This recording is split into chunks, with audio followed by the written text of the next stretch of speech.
From 3:33 a.m. studios, this is the Book of Very, Very Bad Things. Book 2. Chapter 1.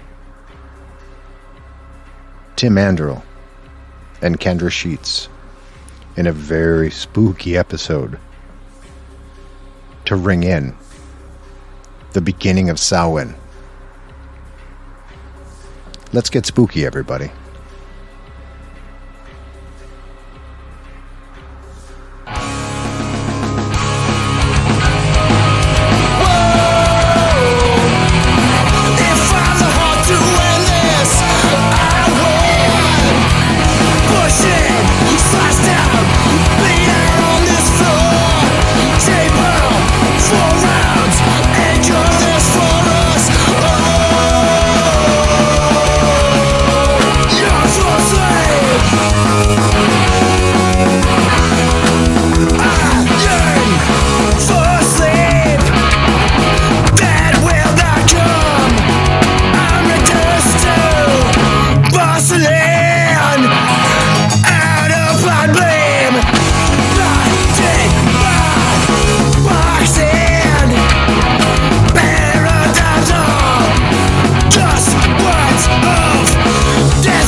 Welcome to Book 2 of the Book of Very, Very Bad Things podcast. I am still your host, Peter, and I am still here.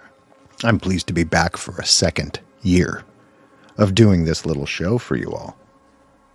And I'm pleased to have my good friends, Tim Anderl and Kendra Sheetz, on the program. The conceit of this appearance by the two of them was mostly to do with talking about newer bands, older bands, who was moving the needle for them.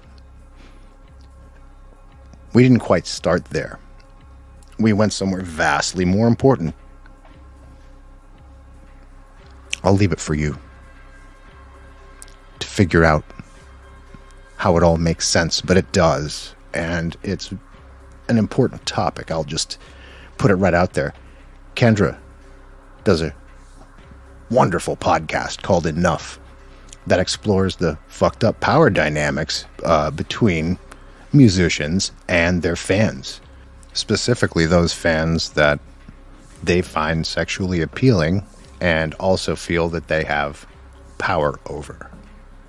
You may also know Kendra as the micromanager of the bad copy. And if you don't, read the show notes and I will direct you to her. In addition to Kendra, of course, we have the great and wonderful Tim Anderl over at Sweet Cheetah PR. Sweet Cheetah has been instrumental in this podcast existence. We would not be doing this had it not been for his help. And we thank you, Tim, for all of it. So without further ado, I give to you Tim and Kendra on the Book of Very, Very Bad Things podcast. Now, Now. Yay! All right. Awesome. Now it's a thing. Now it's real. It is. You look like you're in an actual like radio studio with all your stuff behind you. Like it looks like one of those beautiful closed rooms where like there's just a ton of like albums everywhere. This is just the way I live. I love it. Isn't it great? Yeah. I'm so excited for you guys to meet each other. Yay! Now we're going to make a thing out of it. It's going to be I know. So I don't know how much I told you too, Peter, but Kendra has been doing a podcast as well called Enough. That's been sort of challenging some of the bullshit power abuses in punk rock and talking That's a nice way to put it. And talking about how people have dealt with the situation of being the victim of those things. Yeah. So I'm hoping she can talk a little bit about that on the podcast and just introduce all the awesome things she does. I would actually like to speak to that a little bit and have you speak to it, Kendra, because it seems like this is a constant topic of conversation for me and mine, especially as in the context of like whenever you really love a band.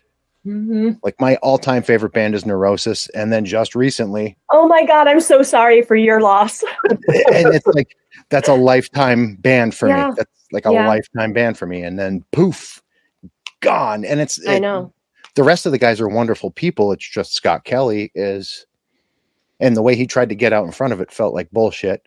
Yeah. So, man, like because it seems to be so common anymore within the past 10 years. And I think the Me Too movement definitely has its hands in it, but even more so, you would think that would have all come to light already, but it just constantly and consistently is a thing from, when you're a family with somebody though, like, and there's income related and there's, those kinds of things that come with being a household. You try and protect the household, even if fucked up things are going on. So it's one thing to be like a dude in a traveling band who is using his power dynamic to like do predatory things. It's a completely different thing when you're a 30-year career musician with a family who relies on that income to live. Right. Well, I think the other thing also is that, just because something happened doesn't mean that it gets shared instantaneously. The survivors have to deal with how they're going to, if they're ever going to talk about this. I mean, it's some of these things. And we've done, I think we're on like episode 20 something of the podcast now. Only about half of them are interviews because we started doing educational, like 15-minute shorts. So we could put out more content and kind of, basically the idea was like, someone once told me in a very flippant, shitty way, like, well, there's no like book on this, so I don't even know how to handle these things. And I was like, okay, well, we'll write you a fucking book on it. Sorry, can I cuss? I can cuss, right? Yes, absolutely. Okay, great. Yes. I want to get that out of the way real quick, so I have to figure out how to phrase my sentences properly if you said no. That's my lifeblood. So we started, writing the book on it, quote unquote. And so we're talking about a number of different educational things, but we're also interviewing the survivors and give them a space to tell their story. And for some of these stories, and some have come to light through the podcast, and some we do an extensive like pre-interview process where we speak to them in detail beforehand. So we know kind of what the story is, how much they want to talk about, what we need to avoid talking about, all of that. So there are some stories that we never get past the pre-interview process because once they re-traumatize themselves by talking about it, they don't want to go forward with an actual interview. But some of these things that have happened to them are just the most horrible things. I mean, when you think about, and I said this before on one of the episodes, and I don't know if this is just a personal kind of thing because I've been involved in music and idolized so many people in music for so long, but when you're dealing with, not just the guy at the office or, in the friend group or something like that, this is someone that you feel close ties to, even if you've never met before, because they shared their art with you in a certain way. Mm-hmm. So when you've got that power dynamic of someone that you idolize for all intents and purposes, talking to you out of nowhere, and then you're like, holy shit, insert name is talking to me. Oh my God, I've got a DM from insert name. Like, it's really exciting. And then when things start to happen, it's so much harder for people to kind of put the reality in front of the idealization. And when they fall, when the action actually happens and they have to go through the processing phase of what actually happened to them, I feel like it hurts in a completely different way, because this is a person that in some way, whether you've met them before or not, you trusted them because they shared their art with you. Yeah. So some of these people coming, you have to worry about being in the public purview too. Right. Right. So it's not just guy from the office touches your butt or takes you on a date and date rapes you or whatever. Right. Like, it's not Joe Blow from the office. It's a guy who is visiting 200 cities a year. That's the other thing that makes this so much more threatening, is that if these people aren't stopped, if the public is not made aware, and there's a whisper network, a lot of people know, but it's not everyone. So it's a traveling abuse van. I mean, they're going wherever they want to, and they have no accountability. They come into town, they're there for 9 hours, they play the show, something happens, they leave at whatever time the next morning or that night or whatever, and they're well on their way to the next place. And it can happen all over again. I mean, that's very threatening. Doesn't it feel like more of an infraction too when it happens in the context of the hardcore and punk scene, where we're supposed to be, for all intents and purposes, a little more PC than your average bear, especially if you come from the late 80s, early 90s hardcore scene, even the late 90s. We had we're the place where the Riot Grrrl scene came to fruition. Like, right. We're supposed to be not only sensitive to this, but vigilant. And when it happens under our noses, it just fucking burns my ass more than like anything else, because we're supposed to be trying to, perpetuate a utopian ideal of what this punk thing is supposed to be. And for as much as I dislike the phrase like safe space, because it became such a thing, like it really is supposed to be a community, a safe group of people where you can go outside of your normal bullshit job, all of the stresses of the world, and you can meet up with your friends and you can watch a band that understands where you came from and everything about you, and they're singing just to you, and you can meet that band at the bar afterwards. It's just this whole different, this is not like, and I'm not into any of these scenes, so if I say this and it's like 100% wrong, I'm sorry, but like, it's not like EDM. It's not like, a grand arena rock show. Like, you can't go to the neighborhood bar later and see the person on the stage, usually at, it's like bellied up to the bar and then buys a drink for you or whatever. Like, it's supposed to be a community. And the fact that not only is it happening, but the comments that I've that have been lobbed at me, that I've had in conversations with people, where it's just kind of like, what are we going to do about it? Well, so there's plenty we can do. Do you want me to give you a list? Yeah. How much vigilant, venomous criticism have you gotten? I'm sure you've gotten hundreds of emails like, fuck you, Kendra. I was just talking. My co-host Rich was actually in Chicago this weekend, and we were sharing some war stories, because we actually have not seen each other in person since before we started the podcast together. So we've only seen each other on Zoom. And so after the first 1 to 2 episodes of the podcast, when it broke live, and we had a very the first. We don't name names. We don't name people. It's a survivor centric. So we shouldn't have to go into, who this is, when we're not going to. But you can follow the breadcrumbs, if you know enough. And the first episode was a band that a lot of people know, and they were able to figure out very quickly. and their fan base is fucking vile. Like, let me tell you, I mean, the amount of like those like weird hidden direct messages that come through Facebook Messenger that I find like still, there's one man who consistently comes after me anytime. Like we have mutual friends in the like West Coast area. And like, if I like something, he'll be like, it's you. And he'll like come after me. And then he's like, and then it's, there's a lot, obviously. And I think it stems from a couple different aspects, right? Like, music is so very personal. Yeah. And and people hate change.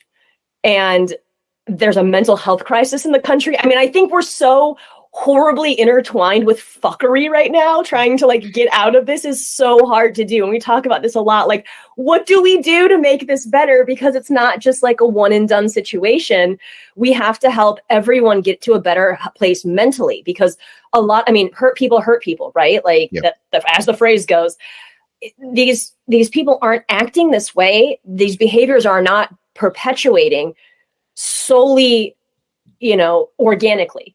It's happened in a family situation. It's happened in another relationship with somebody. Somehow this has happened to this person. Therefore, they spread that evil seed to somebody else. Yeah. And then it just keeps going. I mean, I've been in my own share of abusive relationships, and I'm in therapy. I've been in therapy to deal with some of these things because I know that I have trust issues. I can very easily shut down things and become exceedingly cold, like because of things I've dealt with.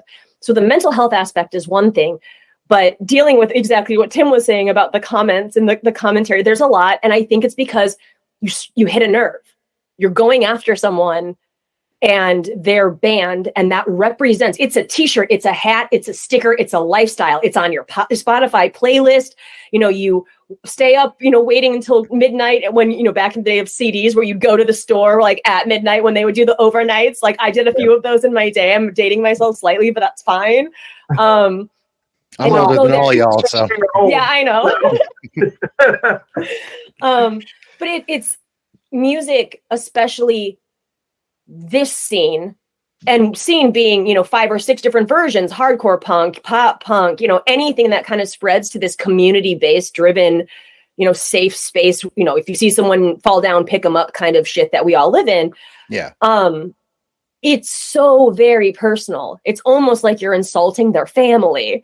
Yeah. When you're, and I think that's where a lot of that came from. When they're calling me a cunt bitch in my fucking direct messages, I was like, I don't even know you, sir. Wow. I'm sorry that the person that you idolized turned out to be an asshole. I too have struggled with people that I've idolized becoming assholes as well. Like, yeah, absolutely. And it sucks. It sucks, but you didn't do it. I mean, I think a lot of people need to internalize the fact that, like, just because such and such from Brand New was a creeper, that doesn't mean just because you loved that band that's an affront to you because you're calling them out for it. It has nothing to do with you. It has nothing to do with a shared experience. That guy is a prick and did some really gnarly shit. Well, the other thing that's really bizarre is that, speaking just to Brand New, I saw somebody, because people love to share the screenshots about where I or the podcast or Rich have been talked about on Facebook that I don't know about. I'm like, please stop sharing these with me, my heart. I have so many other things to do with my day than like have a panic attack at 3 p.m. at my job about why somebody I don't know hates me. Once again, working through it in therapy. But there was a conversation with on someone's Facebook page about the podcast. I don't even know if they surpassed the first episode, but someone made a comment about Brand New, and I saw this woman be like, straight up, like, I don't care what he did, he's fucking hot and he can roll all over my stage any day. And I'm just like, do you want, like, please separate what this is, an actual human being. This is not just like a person literally being platformed on a stage. Like, this is a person and they have engaged in dangerous behavior. Like, do you understand with that? Fucking kids. Please? With kids. Right. Kids. Right. Like, do you not have children? Do you not like children? Is there right? Like, what the actual fuck? And I feel like there's a lot of that is part of the issue. We saw with COVID, like this whole out for yourself and only yourself mentality when everyone's asking, like, please be careful and take care of the group, mask for yourself. So you possibly not only don't get it, but don't pass it in case you have it. And then people are like, fuck you, I'm going to do what I want. I don't want to wear a mask. I can't breathe. Like, okay, if that's really human mentality across the board, then we're pretty screwed. And it's, from what I've seen in these scenarios over a decade of watching this, not just because of the podcast, but like, a lot of these, and I always do this like on the pod and I feel bad, but like a lot of these cis straight white males that are like in their mid 40s, because that's where a lot of the comments are coming from. Sorry, guys. I was like literally my entire friend group, literally like my entire like life, like surroundings are like the people that I'm like, people on the podcast that I'm going to talk about today. So for the people listening, I have to interject that Peter and I raised our hands during that middle-aged cis white male comment. So, well, it's a generational thing, right? Like, and I feel like, like I've said this before, Gen Z is great. They're doing leaps and bounds of things differently, like that millennials even tried to think about doing. Like, I think we're going to be okay. If the earth is not going to implode, it's because of Gen Z. Like, it has nothing to do with any other generation. They're phenomenal in how vigilant they are with their actions. But every decade, every generation, at least in the punk scene, has different mentality because everything changes so much. Technology's changed so much. The world has changed so much.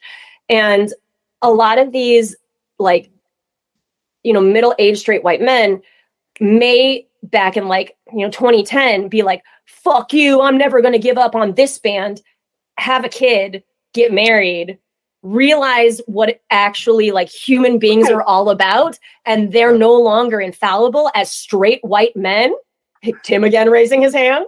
And then your life and your thought process changes, and then they back up and be like, okay, we need to kind of like start moving through some of this and see exactly like who should stay in this, discography, or like who should stay in my repertoire of bands to listen to and who needs to go, because things aren't as safe as I thought they were. And the other question this raises is there a point where you can conceivably, separate the art from the artist? Can you still like what they did prior to their infractions? I have a tough time with it, because I'm going to tell you something. I have a lot of Neurosis records behind me. I have a lot of bands that did a lot of bad shit behind me. Do I still like the art? Of course. Right. But I'm conflicted. I'm very conflicted, and I think I always will be conflicted, because did Brand New write a lot of records that I absolutely love? Of course. Will I ever give them my money again? No. Yeah, well, so that's part of what Kendra and I have talked about in the past is, do you continue to invest your fan dollars in them after they're pieces of shit? Right. Well, with Neurosis, I'll still give them my money because they wash their hands of Right. It's not like he's the only member of the band, but whereas somebody like Brand New, are they going to continue without him? Without Jesse? No, they're not. Of course they're not. So they might do what every other band does, take a little break and then start back up again. And hopefully everyone forgot how the internet functions. Yeah. Well, not calling out any specific pop punk bands that we might have talked about in the first episode of the podcast or whatever, who's constantly going on tour with all different versions of similar bands made up of that one band or whatever. Or emo bands that have done the same thing. Yeah. It's prevalent. It really is. It's a tough one. I mean, Rich and I we just recorded our latest episode in which we kind of just like had a like free-form conversation about like, okay, so an artist is accused, now what? And like we talked about kind of different aspects of like what people do, how people react, kind of what we're talking about here. And the main thing that we always come up with in any episode of the educational sections of the podcast is, besides the actions, which we know are what is right and wrong, there's not really a right and wrong way to handle any of these things. As a fan, like, should you continue to give them all of your time and money? No one's going to say that that's wrong, but you need to understand what those actions have, what the repercussions of those actions are. If you continue to platform an artist, you are inviting them as a pillar of your community. You, as a person in your community, you are inviting them into your community and telling other people that they're safe. You're vouching for them. And that's kind of going back to what we started to talk about originally, which is like some of the trust. So when someone says, you know, I'm a big fan of this band, or have you met so-and-so, and they introduce you, for me, again, safe space, community, punk rock, very like, I'm taking your word on it. If I don't know them, I'm believing you. I know you. I vouch for you, and you're vouching for them. And if it turns out that they're a fucking rapist, now I'm pissed at two people. Like, exactly. Yeah. It's upsetting. Yeah. I mean, I don't see how this could have transpired in the era of bands like His Hero Is Gone and stuff like that, where we were really policing each other. And if somebody was a creep and it got found out, it would be dealt with quickly and harshly. Now there's so many gray areas have come to pass since then, I think, because it stopped being regional. This was happening back then, though. It was. So one of the things that I've talked about to Kendra about previously, and she had Nathan Gray from Boy Sets Fire on her podcast, was in 1997, I went to More Than Music Fest, and they shut the festival down to talk about some bands that were accused of abusing their power dynamic, rape, those kinds of things. So, yeah, I mean, it has to be addressed. And there has to be accountability for it. And I think that's the main thing, right? Like, we talk a lot on the pod about, like, we joke around. I don't know if both of you guys or either of you have watched I Think You Should Leave on Netflix, the comedy show, but like there's a sketch in that where the words, like the phrase, like I used to be a piece of shit, like keeps coming up. Yeah. And so like that's kind of like our mantra, because like Rich and I, while we weren't the worst people in the world, we're very different in 2022 than when he and I met each other back in like 2015 or 16. And I was drinking, now I'm not drinking. He was, like, he wasn't the best at relationships. I mean, I haven't been the best at relationships. You learn and you grow as a person, right? Like, So the best you can ever ask is that somebody is going to take accountability for their actions, and they're going to move forward and hopefully actually learn from the things that have happened to them, around them, because of them. And it's a tough situation, but like we were talking about with mental health, like we're in a spot right now where, we have the vastness of the internet from brilliant minds at our fingertips. We can read entire books on a mechanical device on your hands. Like, take some of these things, become your own advocate for your own mental health, because when you start fixing your stuff, then you start fixing the way that the world acts around you. And what we see a lot of the time is that bands do, and we've talked about this as well, like this kind of Mad Libs version of like an apology, where it's almost like the same like words that they like keep using, and then they just plug and play the band name for like a couple different in some scenarios. But it's like, it's never really an accountability apology. It kind of comes off as more like, sorry you felt that way about the thing I might or might not have done. And that's not accountability. There's no mea culpa in any of it. It's just like, we understand that in this time and in these spaces, this can be construed as this and this and that. And they pussyfoot around the fact that y'all fucked up.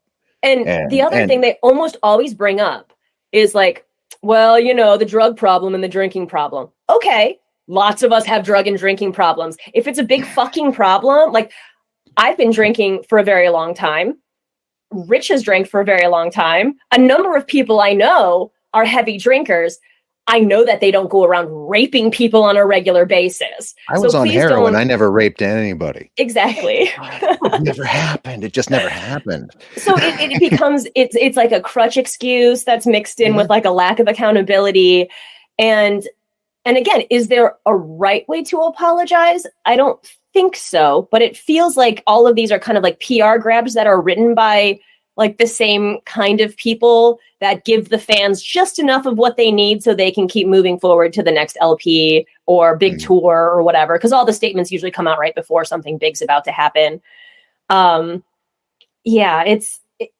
it's such a tough thing because, especially as we were talking about with hardcore, with punk, with, in this scene, the mental health issues are rampant. We all have terrible anxiety. I don't know one person in my life who does not suffer from crippling anxiety, social, or otherwise.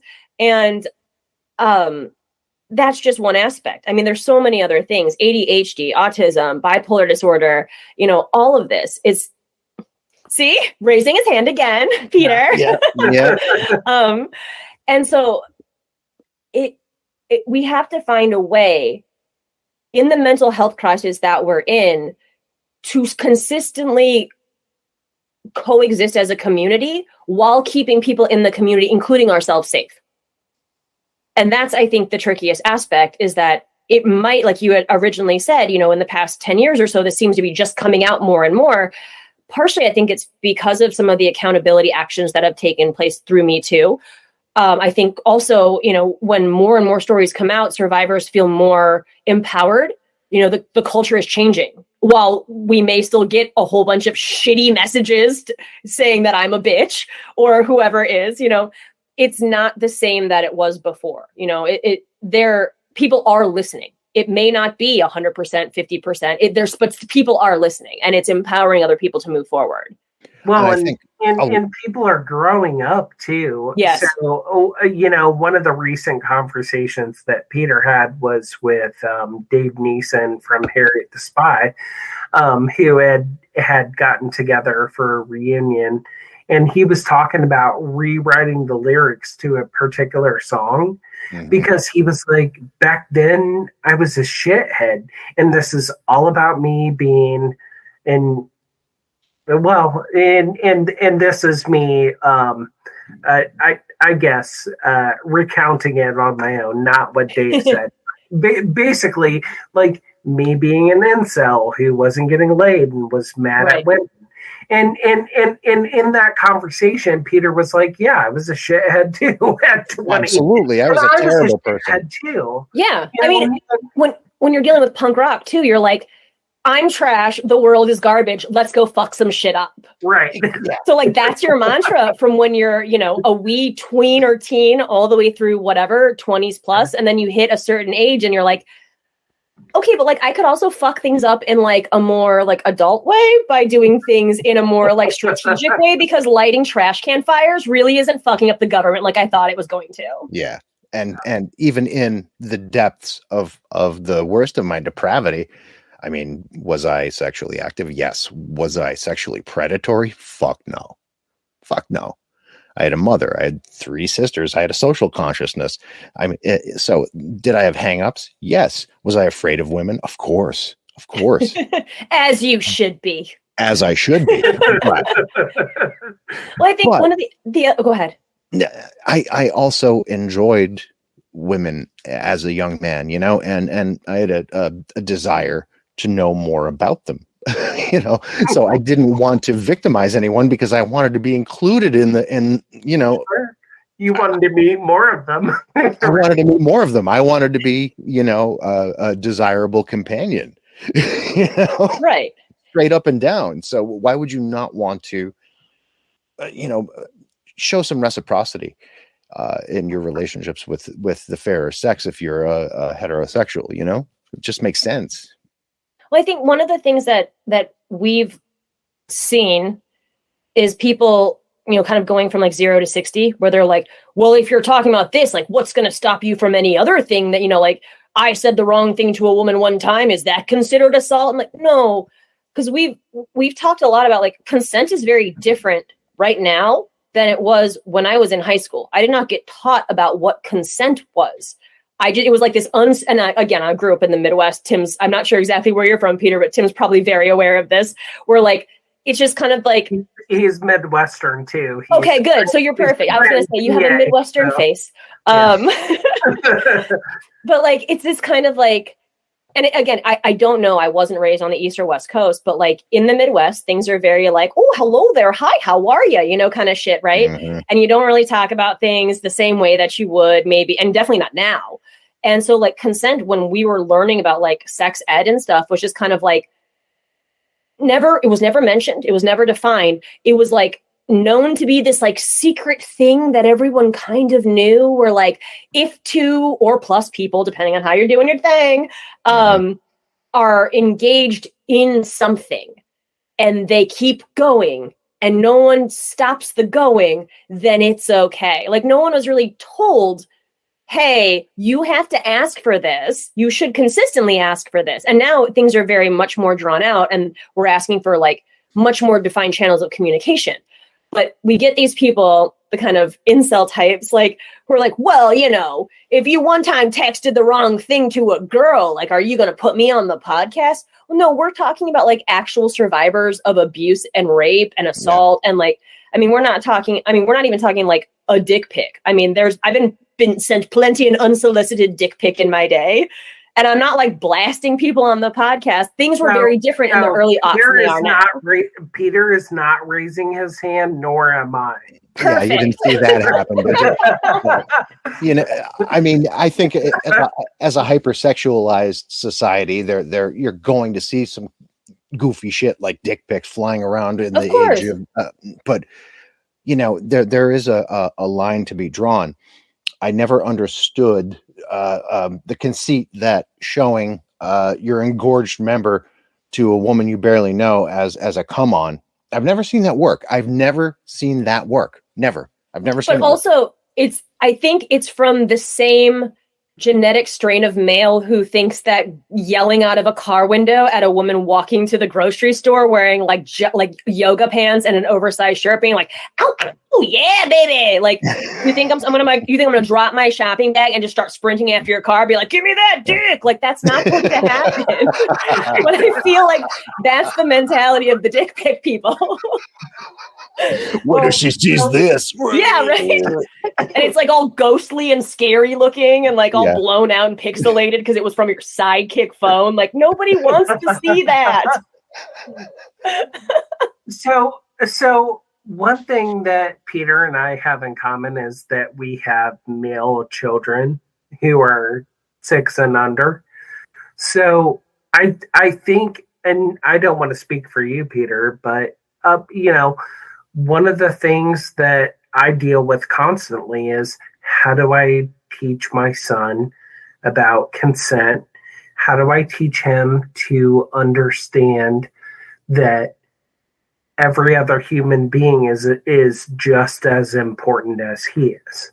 Yeah. Right? Whether it's little girls in his class, whether it's the people that I introduce him to, when you're middle-aged punk rocker, your children see people maybe one time they are male presenting and the next time they're female presenting. Mm-hmm. Yeah. You know, or maybe you have to explain. Last weekend, my adult autistic cousin disappeared for 2 days. And I had to explain to my child, like, he said to me, he was like, "Dad, why are you having this scary discussion around me about your cousin being missing?"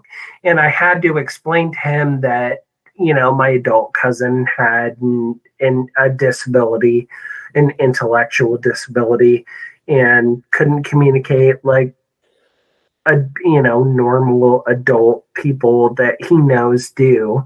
And we had a really special moment where he acknowledged that there were people that he knew in his school who were in wheelchairs or had cerebral palsy or had intellectual disabilities that he's encountered too, right? And then the discussion becomes like, well, you understand you're supposed to treat these people with kindness, right? So there's a responsibility for us, for me and Peter, with young male children, that, you know, prepares them for being citizens of the world. And I think there's a complicating factor for Peter too, in that he has a black child.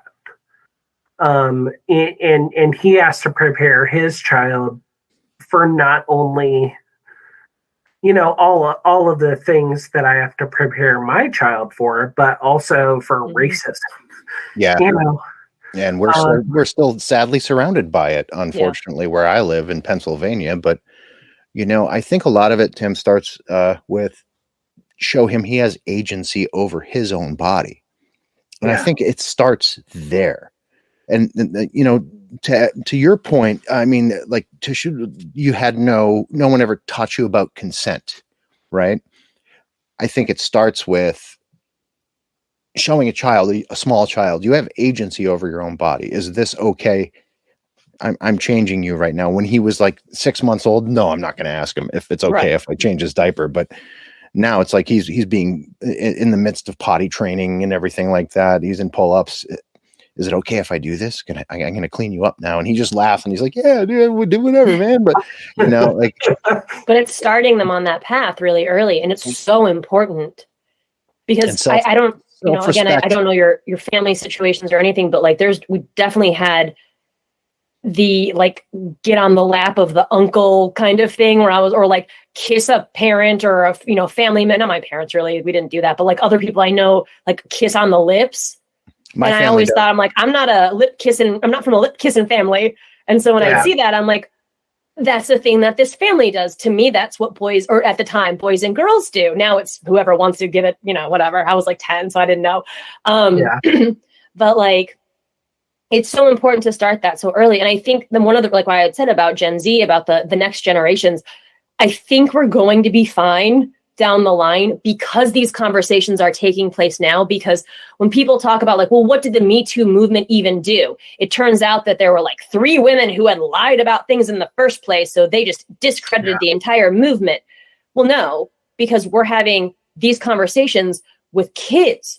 We're having these conversations across the board, at bars with our friends, around, backyard bonfires. Like we're shooting the shit, but we're also having conversations about like, let's talk about bands that aren't made up for like 4 to 5 white dudes. Who else should we be platforming that look different than I look, but represents punk in a much more prevalent way than I do?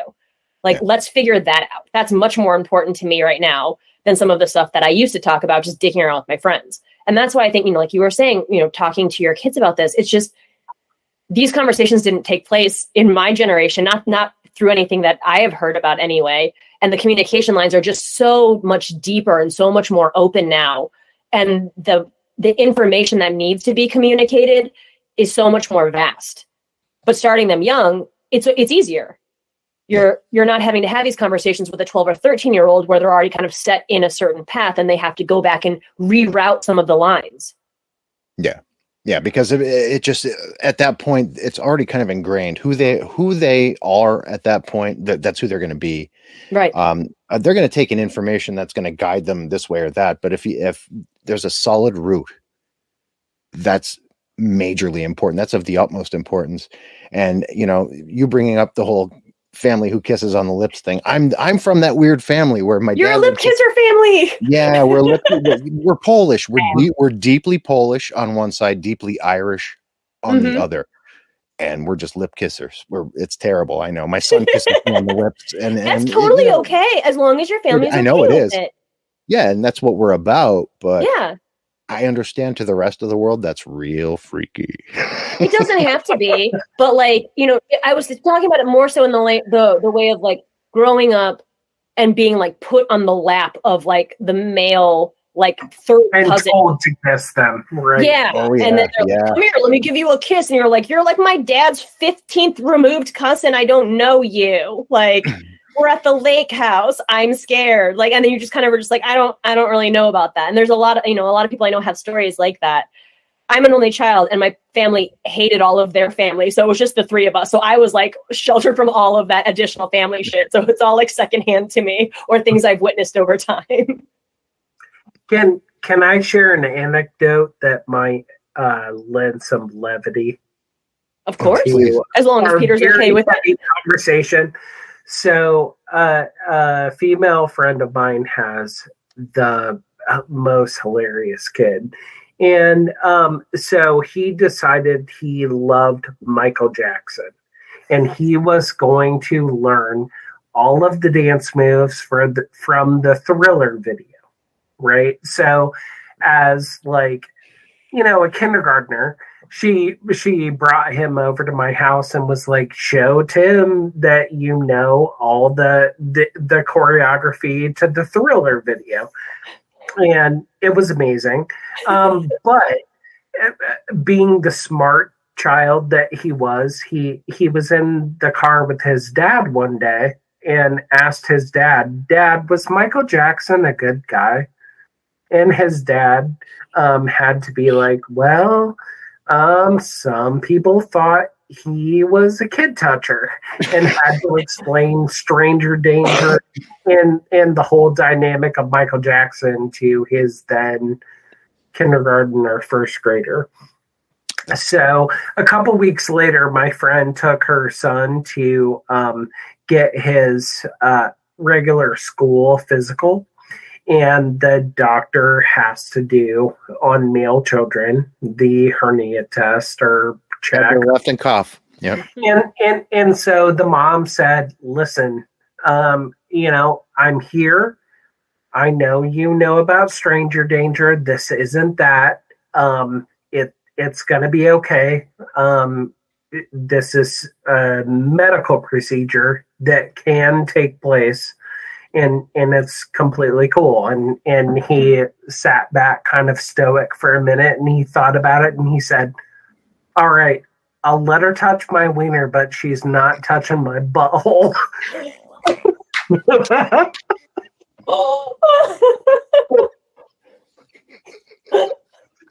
But son, do you know where the prostate's located? About to find out.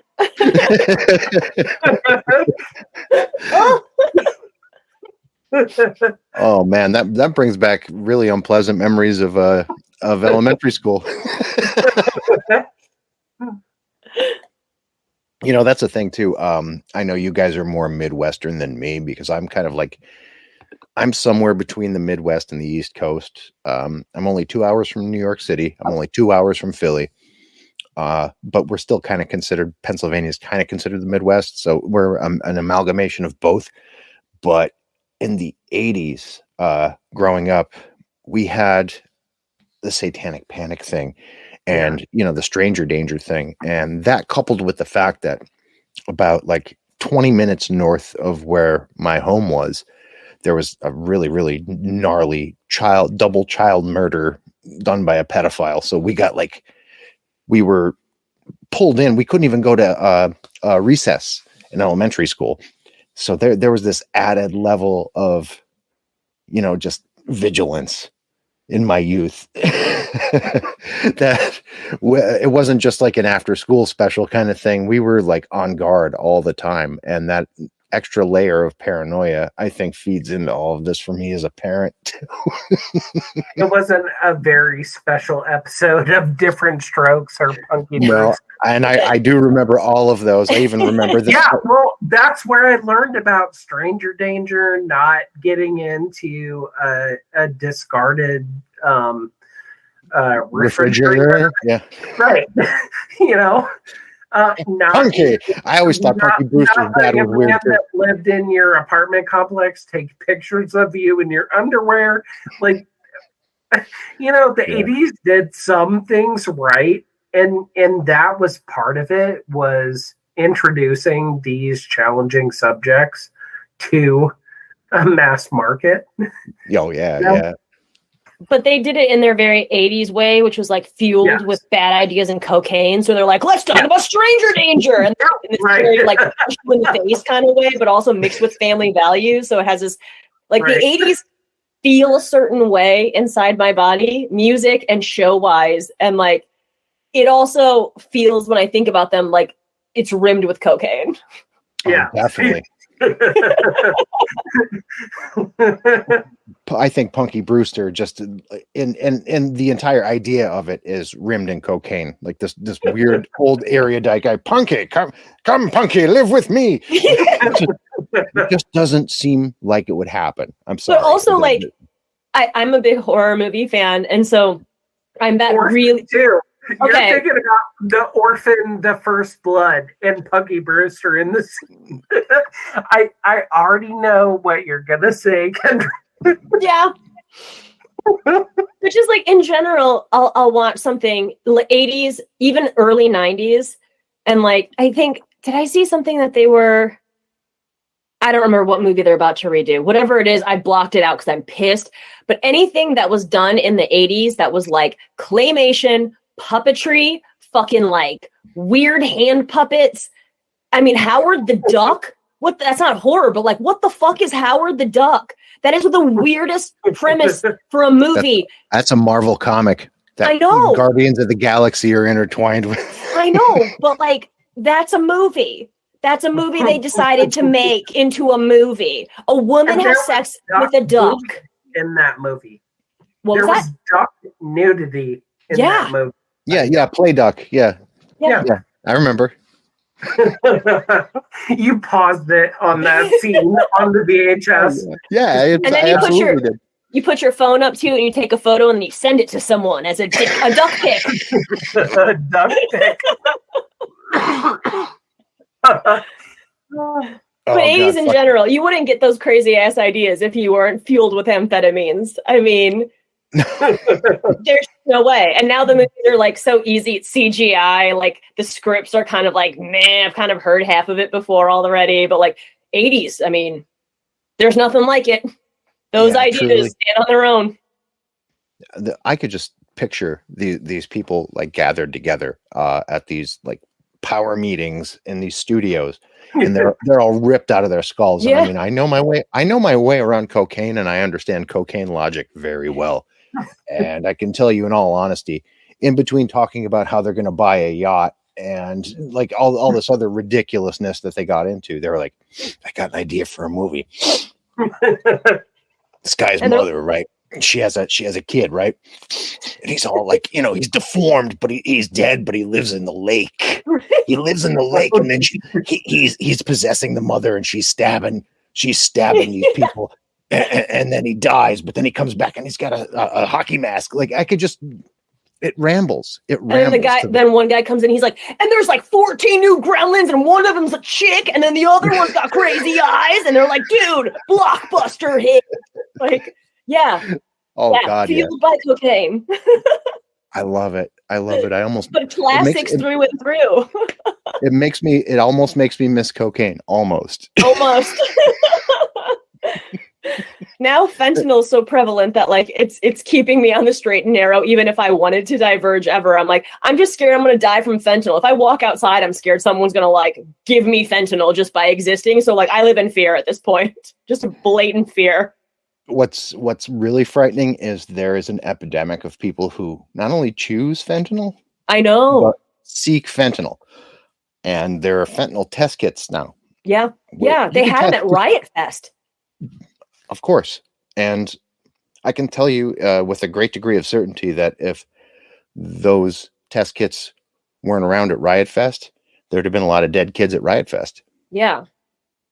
It was interesting this year because it felt a lot more like a festival, like a Lala type festival. There were like festival people, and we always had like the person with that windsock chair that's always like holding it in the air to get the air inside that like big floaty squishy chair that they sit in. And you're like, ugh, festival people. But there was like 3 or 4 of those. This year, it was nothing but. There was like people in like the My Chemical Romance people were like 8-inch platform shoes and like mesh, like it's like 85 degrees out and they're wearing like mesh like fishnets, and I was like, you are gonna have the worst end of summer tan of anyone I've ever met by the time this is over. Their whole body's a fishnet, and then I for the first time ever, and I'm sure like I know drugs are like happening at Riot Fest. I've seen drugs happen at Riot Fest, but they're again more of the like 80s cocaine variety or a little bit of weed smoking. And I'm sure other things have happened too, but like I straight up got in a line behind or in front of this couple, and they met another couple behind them, and the couple behind at the very back part of the line, like, just went up to them and was like, "This is the water bottle filled with the Molly. It's the party bottle." And then I looked at the boyfriend, and he looked like Weekend at Bernie's style. Like, he had like one eye open, the other one was closed. And I was like, this guy's so dehydrated, he's going to pass out in this fucking line. And it's nighttime. Like, he is ready to go out. And then the other people were like sharing like blunts. And I was like, this is still COVID. Don't share your blunts with strangers. I'm like weird fest mom now. Like, I stopped drinking. I'm like, did you guys drink your electrolytes? Do not share your blunts with strangers. You don't want to get the 0.5 variant. I'm just getting old. I woke up the day after My Chemical Romance played at Riot Fest, and one of my peers was there. And are they okay, like body wise? Were they safe? Yeah, he was nuts. Like, he was not sharing blunts. He was not drinking from the Molly bottle. Good. Good. And he said, Riot Fest was a shit show for My Chemical Romance because you had all these young kids who had never been to a general admission concert up front. And one of the things he said was, I don't care about My Chemical Romance at all. He was like, I don't feel any way about them. And we left halfway through. But he was like, Gerard Way is a king among men, because between every single song, he's telling people to back up. There was a slide they actually put on the TV. Yeah. To be cognizant of the people around them, to protect the people around them. And he's like, this is not Limp Bizkit Woodstock 99, where just destroy everything. This is protect yourself and the people around you, and give them care and feeding. And he was like, you could tell.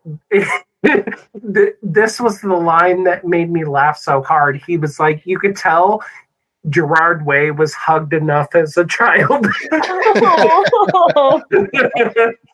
and I was like, was hugged enough as a child.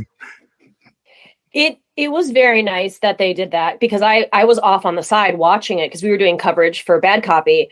And I got stuck on Friday I was in the press tent most of the day doing our version of interviews, which is just Mad Libs that we call Bad Libs, but we had like 9 of them in a row over the course of like a specific block of hours. So I couldn't even really run out to see bands like I normally could.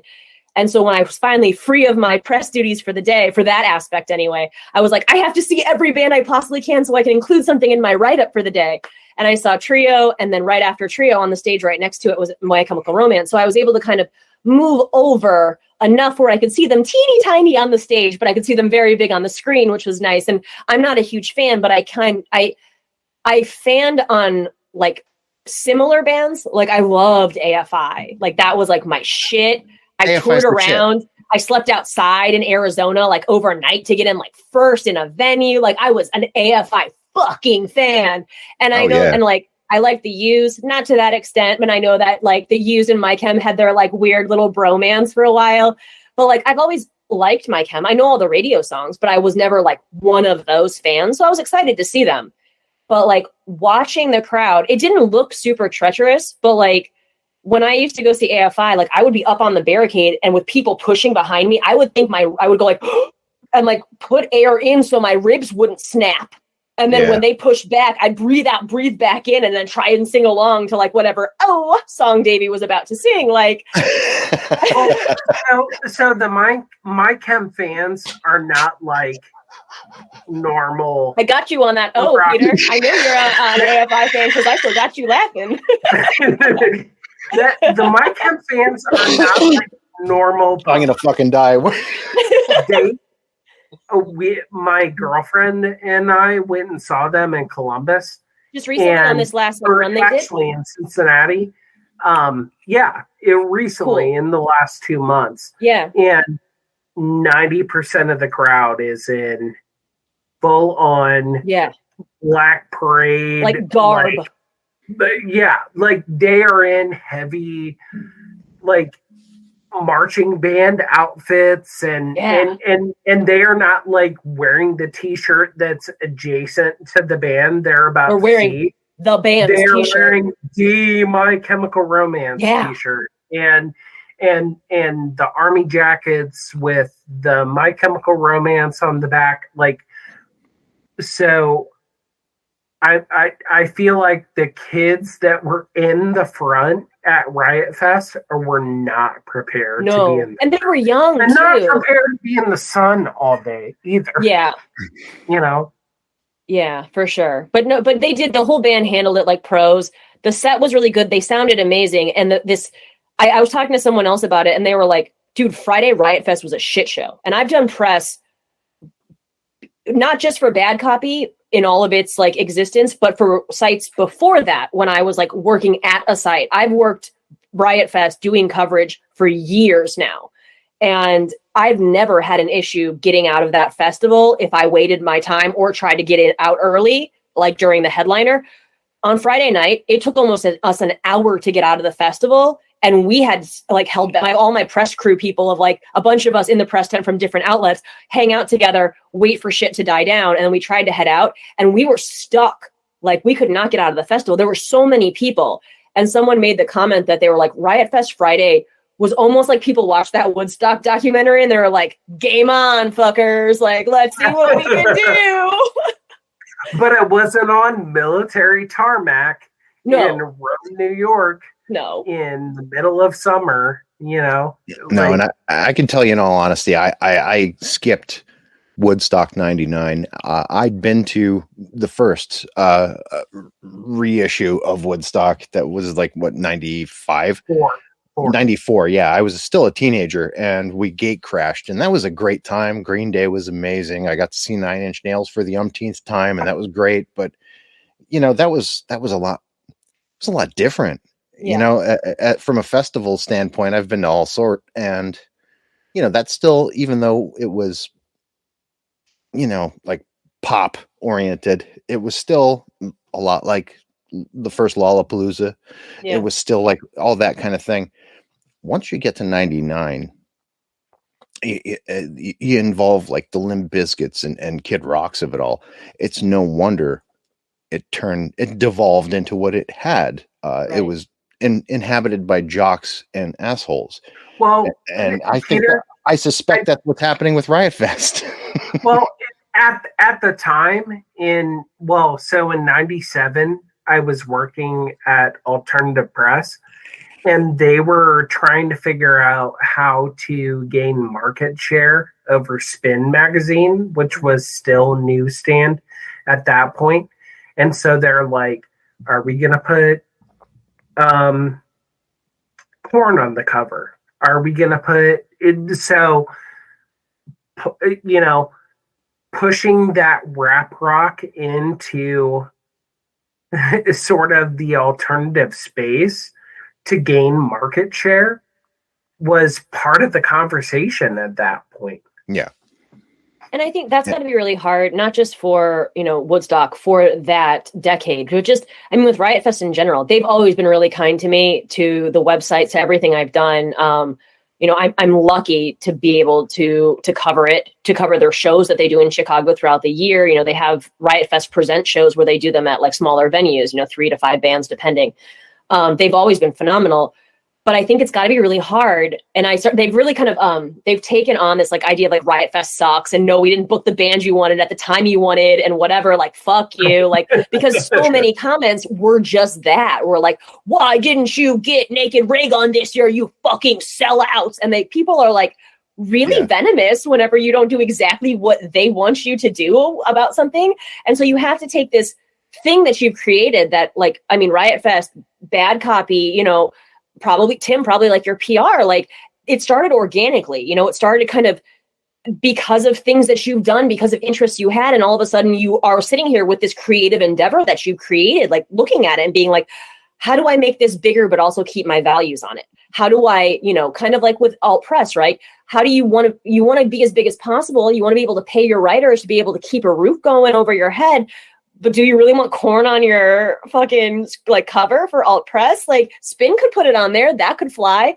And it's the same thing with Riot Fest. Like it used to be very punk rock. It used to be Chicago-based punk rock with a couple of outsiders. Then it got bigger. Then there were more venues. Then it made it to a park. Then we've got like a lot of like not quite new metal, but like metal-y type bands, a lot of like harder rock. Then we've got some bigger names. Like now there's stuff on there. I mean, Ice Cube, Coolio, like who would have thought that RIP. Who would have thought that like those artists would ever be on what turned out to be a punk festival that started in like shitty divey kind of venues across the city of Chicago, but you've got to do something to kind of keep the lights on, right? One of the things that I saw too, leading up to Riot Fest was Jessica Hopper, who's a journalist. She's written about women in music for years, was saying that the neighborhood that they have Riot Fest in has been fighting to get Riot Fest out for a lot of years because it's a predominantly Black neighborhood, I guess. I don't Black know. and Latinx. It's a mix. Right. So they're like, this is not the fest for our neighborhood, and it brings traffic to the neighborhood that we can't necessarily benefit from. Right. So that conversation was really prevalent this year. They started off, so Riot Fest started off in a venue, then it was a couple different venues where people were like driving around the city of Chicago to go to different venues, which is not the safest when everyone's fucking pounding down tall cans, old style. And then it was in Congress, which is now shut down, but possibly going to reopen. I remember going to it at Congress, and Congress has the worst sound of any music venue in the entire fucking world. I swear to God. Oh yeah. So I remember hearing, I think it was some amalgamation of Danzig related. It was either Misfits or Danzig or Misfits, which wasn't really Misfits, but Danzig was at the front of it. Like, I just remember hearing it, and it was just like, what? And it just sounded like a dog being squeezed. And like it was just echoing so bad that you couldn't even hear like Danzig being Danzig. And then they moved it to Humboldt Park, which is in a more predominantly Latinx neighborhood. That lasted, I want to say it was a year or two. There was this really terrible like rainstorm that we had one of the years where I actually felt like someone had it was so muddy and so shitty, and it was pouring rain. And you're just like drenched and you're covered. Like, I mean, people had been tearing up the grass because it was getting wet, and there's dust from like a baseball like field, and everyone's just fucking soaked in mud.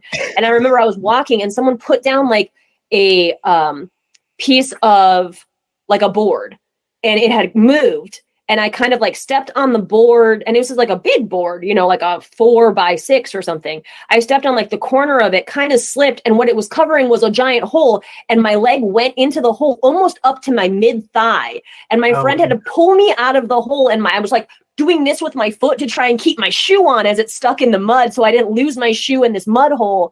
And so after that year, they were like, you've ruined our park. We can't have you back.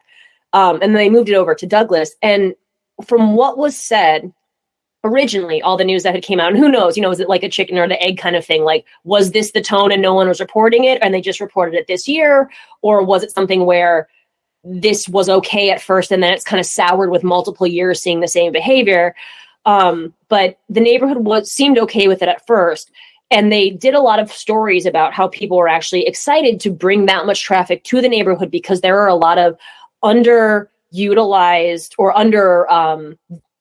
visited's not the right word, but like restaurants and bars. It's very neighborhood based, but there's like a lot of taquerias around there, and people were flooding them, and they were giving them more business in like 3-day time than they would see in 6 months because it was just person after person.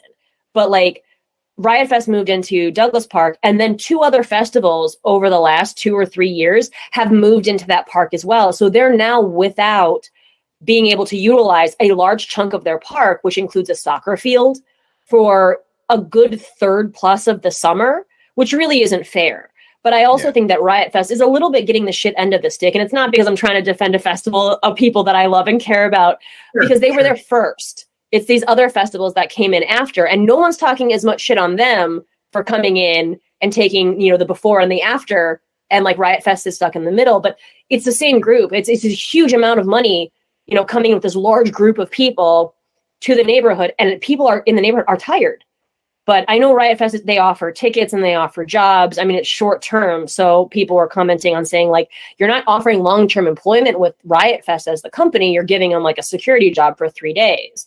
But they're doing what they can.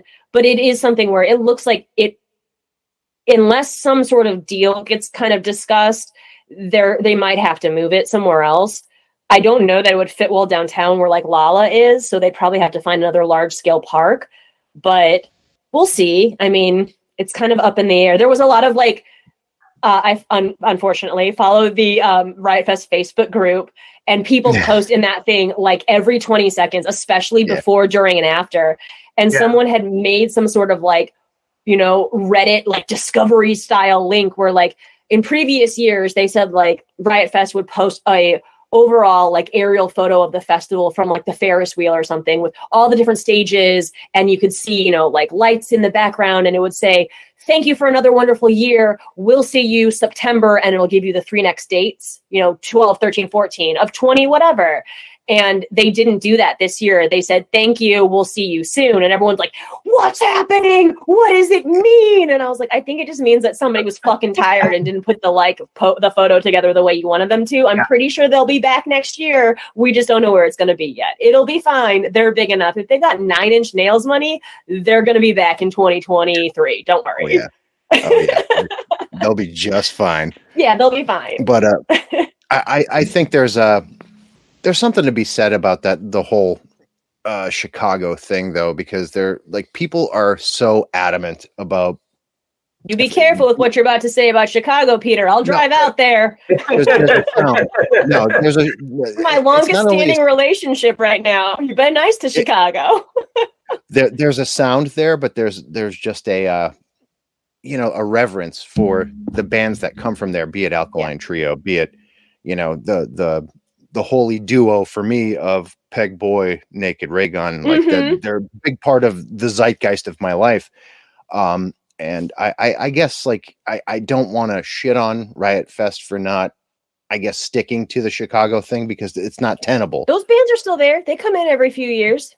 They do come in every few years, but you can't. How do you serve that? How do you serve just bands from Chicago? I don't know if that's possible. You can't at the level that they're at right now. It just isn't going to work. Like, how are you Slapstick came back for 1 year, but like it was at like 3 p.m. and everyone was like either too hot, too drunk, or slept in. Yeah. So right, like, you know, there's just no way to really keep it just to the local flavor, or else it's going to be the same shit every year anyway. Exactly. It's just going to be like, you know, Naked Ray Gun again. And like, as much as I love Naked Ray Gun, they're not the only band on earth either. Same thing with Alkaline Trio.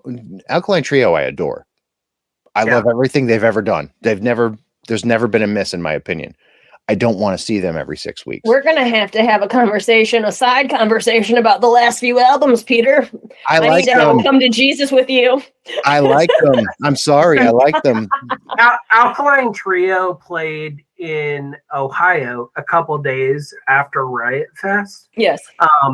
And my girlfriend and I went to Columbus to see them. And so Alkaline Trio's very first out-of-town show was in Dayton, Ohio, where I live. Yeah. It was in my friend Jeremy's living room. Oh my gosh. So I have a very, very long standing relationship with the Alkaline Trio, but seeing them in Columbus this time, a couple days after Riot Fest, it was the first time in maybe 2 decades that I felt like they were having fun on stage together. I love that new album. I'm sorry. The new album is fucking awesome. My opinion. They were really enjoying being on stage together. They all seemed healthy, happy, and having fun. Yeah. Which just made it more fun to see them. And I've seen the Alkaline Trio, dozens of times probably. Yeah. But to see them this year having fun with each other was really special. Yeah, I think it's something kind of cool that's going on. And I'm so annoyingly like the silver lining person, but like with COVID, so much stuff has changed, right? Like, duh, right? Everything's changed. But like people are coming out again. They're leaving their houses again. They're like, the world it's not over, but things are starting up again and people are enjoying life again. And because, so much, I was thinking about this and I was like, it happened like 2.5 years, however you want to call it, right? I was like, nothing fucking happened in that time. And I was like, no, so much shit happened in that time. I became a completely different person by living in my house and removing myself from the punk scene, because I haven't gone to like a local small show since 2019. I've been to Riot Fest and a couple of bigger things because of like the close contact aspect of everything. I don't want to be in someone's basement right about now, but like, I was able to remove myself from all of the politics by not going to those shows. I was able to kind of like pull myself back and take a look at where I was spending my time and my efforts and the people I was spending my time around. And now when I'm introducing myself back into these things, I'm having such a good fucking time. And I feel like some of these, I was like, this is why I do this. This is why I love this. And I watched Alkaline Trio and they were having a ton of fun at Riot Fest. And I know it's a little bit more like hometown shit and they always have like a decent time. But I know what you're saying, Tim, because I watched it on stage. I've watched them really phone it in before in Chicago over the past like 20 plus years of seeing them. There have been some shitty fucking shows in Chicago from that trio. And like, this was not one of them. They had a really good time. They sounded good. They were well practiced. And you're right. They did look healthy. No one was up there looking like they were about to black the fuck out or pass out from lack of oxygen, which we've also seen, I'm sure, as trio fans. Oh yeah, absolutely. Yeah. And I mean, don't get me wrong. Were they at their height at Crimson, and then everything else kind of devolved? Peter, I feel like you're backtracking because I asked you about the new albums. I feel like you just keep going back to the fact about those new albums. No, but there seems to be a disconnect right around there, though. Because Matt Skiba and gets really tied up in some shit, apparently. Yeah, he just did all the weird satanic shit. What's wrong with Satan? If by satanic shit you mean like a whole bunch of pills, then yes. Yeah. Hey, pills rock. He was in Slapstick. He was but it's the same thing with AFI. Like, you want to talk about Come to Jesus, the last 2 AFI records.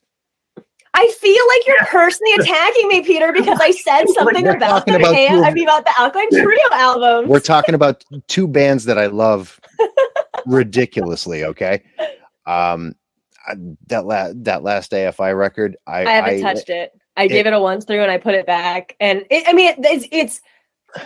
I bought it. And I wish I fucking didn't.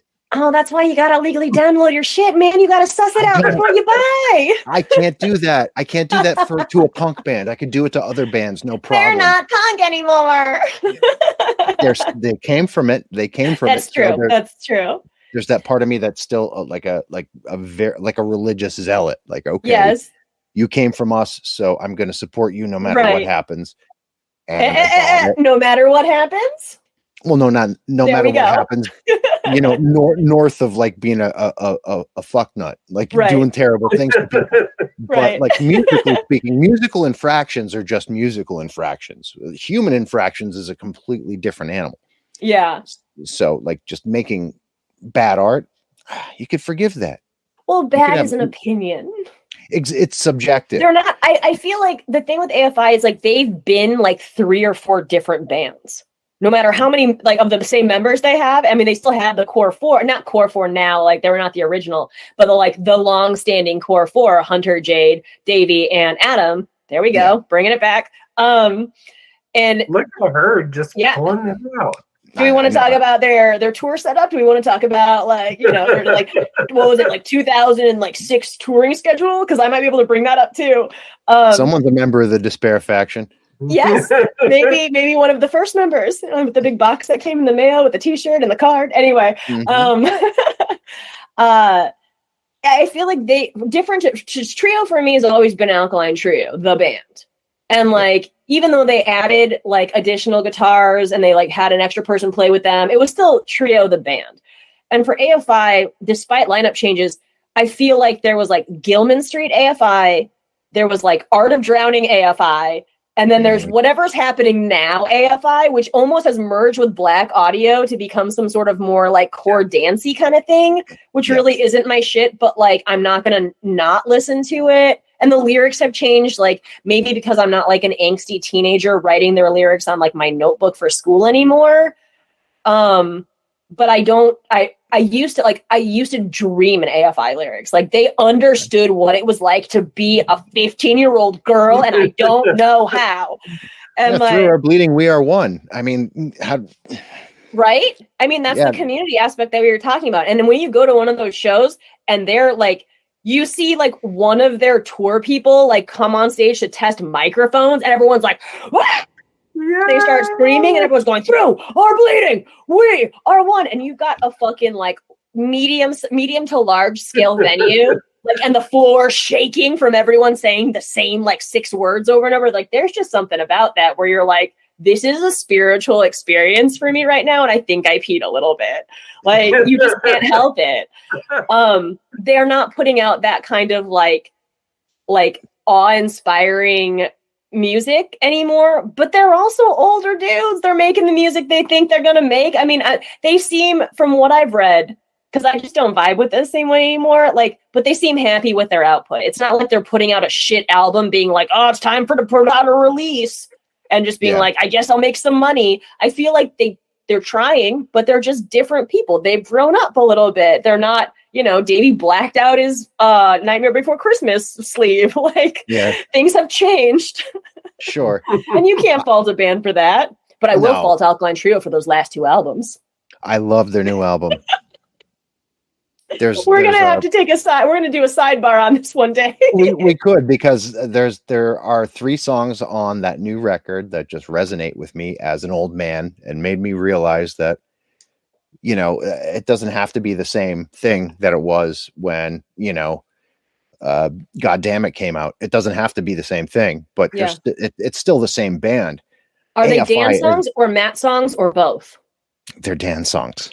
Yeah, they're dance songs. They're dance songs. Because one person in that band has some introspection on their life. The other person, not as much introspection from what I've seen. Right. And I'm not going to take a piss on anybody in that band, but they're dance songs. I'm just kidding. Hey, Kendra, how do you feel about I'm dying tomorrow in this house in the street, Chicago? Okay, so let me tell you a story that will also date me in a way that will be younger than you, but older than most. So I wasn't born and raised in Chicago. I grew up about 90 miles to the east in not northwestern, but like the top part of Indiana, the state that we don't love so much. Just off the Michigan border. And so anytime, like when I was growing up, I would go to shows in Chicago all the time. And I remember in 2000, I think it was, Blink-182 was doing their like big time summer like arena tour. Like Enema of the State came out and they got big. It's What's My Age Again on the radio every like 15 minutes. And they were touring on it. And I think it was supposed to be, I want to say it was Sum 41 that was supposed to open for them. And I was like, yeah, that band rules. Okay, like this is going to be like a tight show for like a like outside like arena kind of setting.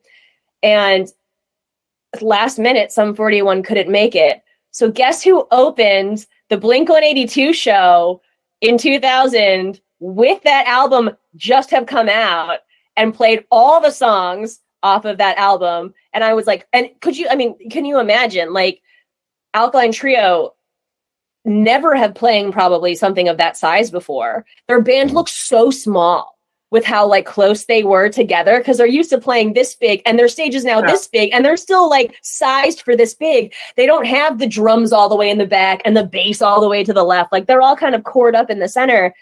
And I remember listening to that. And I think that they were already like on some samplers and shit. I don't remember if I'd seen them or not yet, but like their set blew me away. And I was like, to the merch booth. And then I got there and then all their stuff was like still reasonably priced. Like the t-shirts weren't $50. So I bought the album. I bought a t-shirt. I was like a fan for life at that point. And so Private Eye holds like a very specific, it's one of those things where like, as soon as I hear that song or anything off of that album, there's that weird like body feeling you get where like you're almost like transported back to the moment you heard it and you're like, fuck, this album's so good. I watched Fly Fuck on Channel 11. Yeah. Right? And half the shit I was like under 21 and I'm like, drugs, drinking. Yeah, I understand exactly what this guy's talking about. And I'm like, I know what flies are. Like, I didn't know what was going on. But like, as I aged, I was like, man, this thing is like infallible. Who is that album or who is that band for you, Peter? That Me?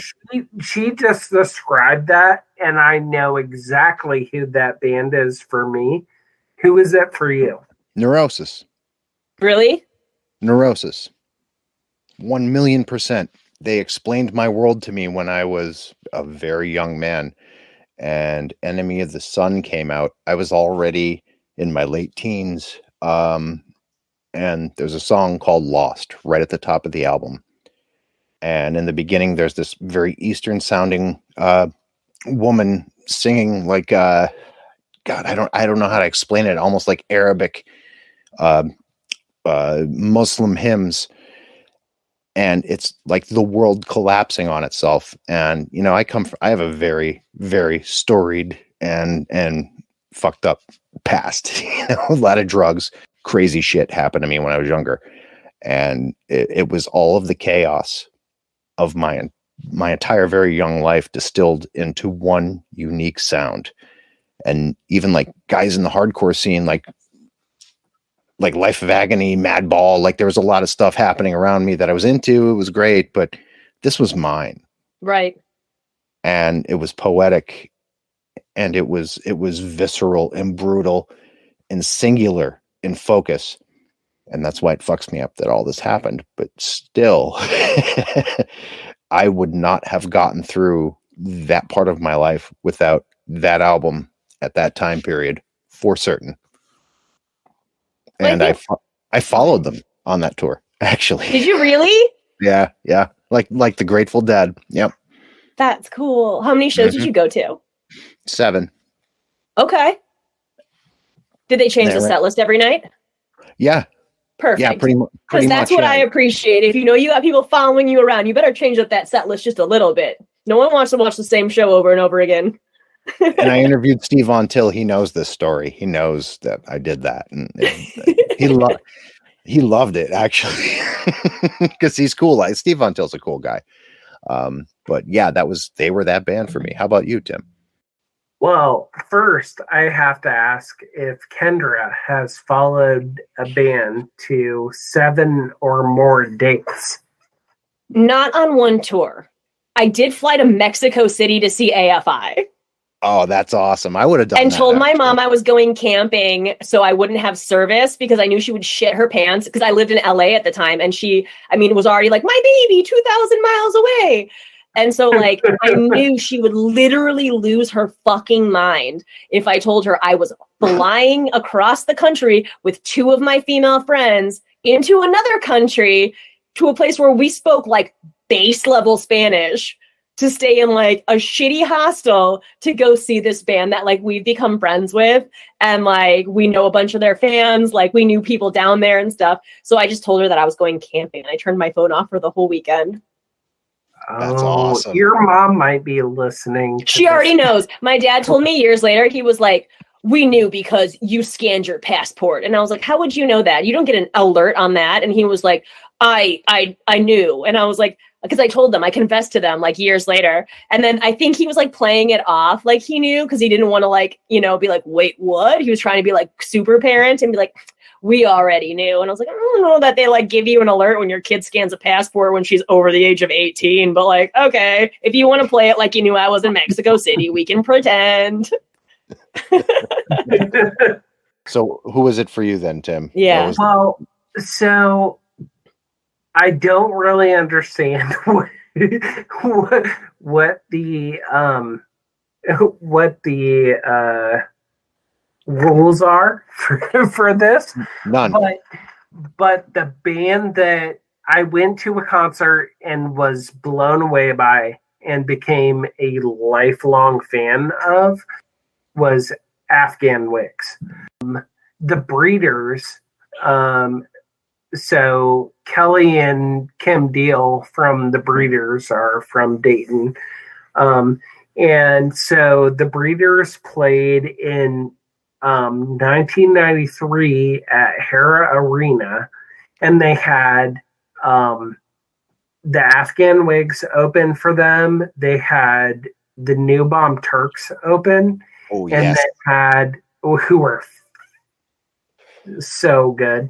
And they had Guided by Voices open, and Guided by Voices were so drunk, and Pollard was drunk. Come on. Yeah, can you believe it? I'm probably not more drunk than they've ever been, but they were great. But New Bomb Turks blew my mind. And Afghan Wigs was the thing that I took away from that concert. And have had the pleasure of interviewing Greg Dooley a handful of times, which, when you think about interviewing Greg Dooley, as cool as he is, you get bubble guts all day leading up to the interview.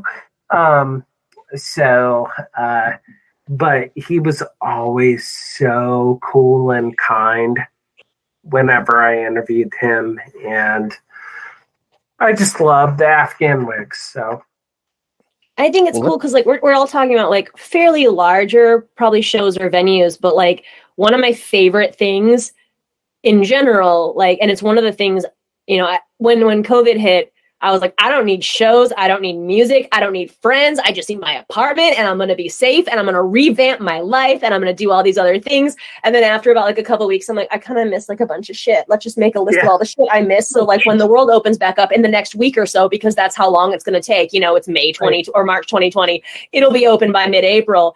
I'll have a list of all the things I want to do as soon as I'm allowed to go back out again. And so I started making lists of restaurants and people that that I was always acquaintanced with, but I was I've always seen you at shows. I think you're really cool. I follow you on the internet. We should become friends. So I was sending messages to people.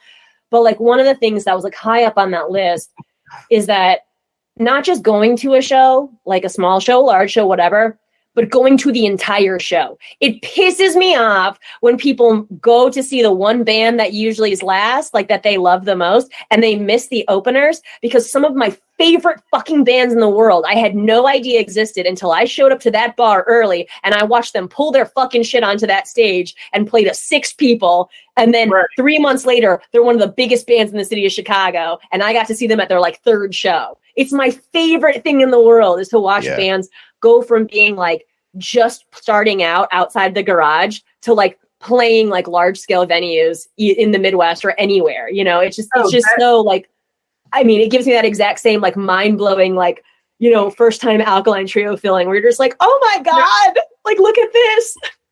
That happened to me with the Get Up Kids. The first time I saw the Get Up Kids was at Speak in Tongues in Cleveland.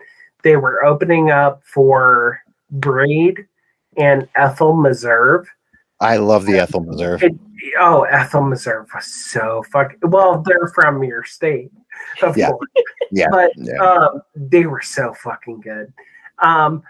But the Get Up Kids played to 4 people. I still know 2 of the 4 people at age 45 that they played to. And they were fucking amazing. And I was interning at Alternative Press that summer, and I was so naive. So they would bring us into these sessions and be like, who do you think should be on the cover? And I was like, the Get Up Kids. So fucking and like, and in hindsight, they probably looked at you and they were like, oh my God, how did he know? But like years later. How many years later? Right? Right. You're like prophetic. What was emo their bread and butter? Right. But at the time, the Get Up Kids had 4 songs out. Right. They had the Woodson 7-inch and magazine. So, but yeah, I loved that experience. I still love that experience. I still get goosebumps from seeing bands. I saw Sunny Day Real Estate on Tuesday night, and it was, I've seen hundreds of bands play. I've seen thousands of concerts. And it was so good. And Sunny Day will never suck. Let's face facts. They're just, you know what? I had seen them 3 or 4 times before, but seeing them now, completely sober as a 45-year-old man who had traveled, 4 hours to see them, it was a different experience. For sure. My effort to see them was intentional, and their effort to communicate to their fans was super intentional. So it just seemed like it was the right thing as a fan of the band. There were so many people in that room were just silent throughout the entire thing, and at a 750 cap venue for 700 people to just be silent from beginning to end is insane to think about, So I actually met Gerard Way years ago when I lived in Los Angeles. I worked at this Borders that was in the corner of Sunset and Vine. And like, because of its location in Hollywood, we'd have celebrities pop in all the time. Like Colin Farrell would show up like once a week to pick up CDs, which was kind of weird. I mean, like, but because also like Borders CDs were like $25 even in like 2004, 5, 6, whatever it was. Like that's very expensive for a CD, Colin Farrell, but okay. But and eventually, very quickly, actually, I became the supervisor, not the manager of the store, but like one of the supervisors there. And whenever a famous person came into the store, we had radios, and we were supposed to like talk into your radio just so you knew, so everyone could kind of keep eyes to make sure no one's like running up to them or freaking them out or whatever. And it was pretty chill. And like Gerard Way came in, and I remember someone had said something. And you also had to make sure the staff wasn't like stalking them around the store, because like we would also do that sometimes, and I was definitely part of that. But I remember Gerard Way came in super normal. Like I think he was wearing like a black jean jacket with like a flannel hoodie underneath it, and like black, skinny jeans or something. Just like someone I would randomly, no one's wearing the parade outfit to the Borders, is what I'm saying. But like, right. And I think it was right around the time. And I might have the date wrong on this, but I think it was right around the time he was either engaged to or had married Lindsay from Mindless Self-Indulgence. Yeah. And that's one that was hard for me to remove from my repertoire. That was a big high school band for me. So when all that news came out like a year or two ago, whatever it was at this point, I was like, come on, man. I know you have urine in your last name, but Jesus Christ. Anyway, tangent. He was so sweet and nice. He just bought, I think, a bunch of graphic novels, which, as we know now, is very much like in his wheelhouse. Yeah. And right outside, I think he asked one of our employees for a cigarette, or he was outside smoking and an employee joined him. Whatever it was, somehow I got looped into the conversation. and like no one was really fanning out. We were just kind of chatting about books, and he was just like the most normal, down-to-earth person. And I was like, this is a person who sells out arenas, and this is a band like I don't have a lot of stake in, but I appreciate them for what they do and what they do for other people. Like what Tim was saying, like having any sort of access, and this was kind of just like a happenstance in Hollywood, you know, but just coming in contact, whether it's like you were saying, Peter, like going out drinking, you know, with the band, or just running into someone or whatever, the fact that they're giving you their time is always so important to me, because one of the things that seems to get lost with some of these people is that, like, if everyone has their days, right? Like bad days, good days, you just don't want to fucking deal with it, right? But when you start to get up your own ass so much that you don't realize that the fans are the people that make you the person that you are at this exact moment, and you need to give a little time to those people, like you don't have to do it every single day, you know, like, but it's got to be really hard to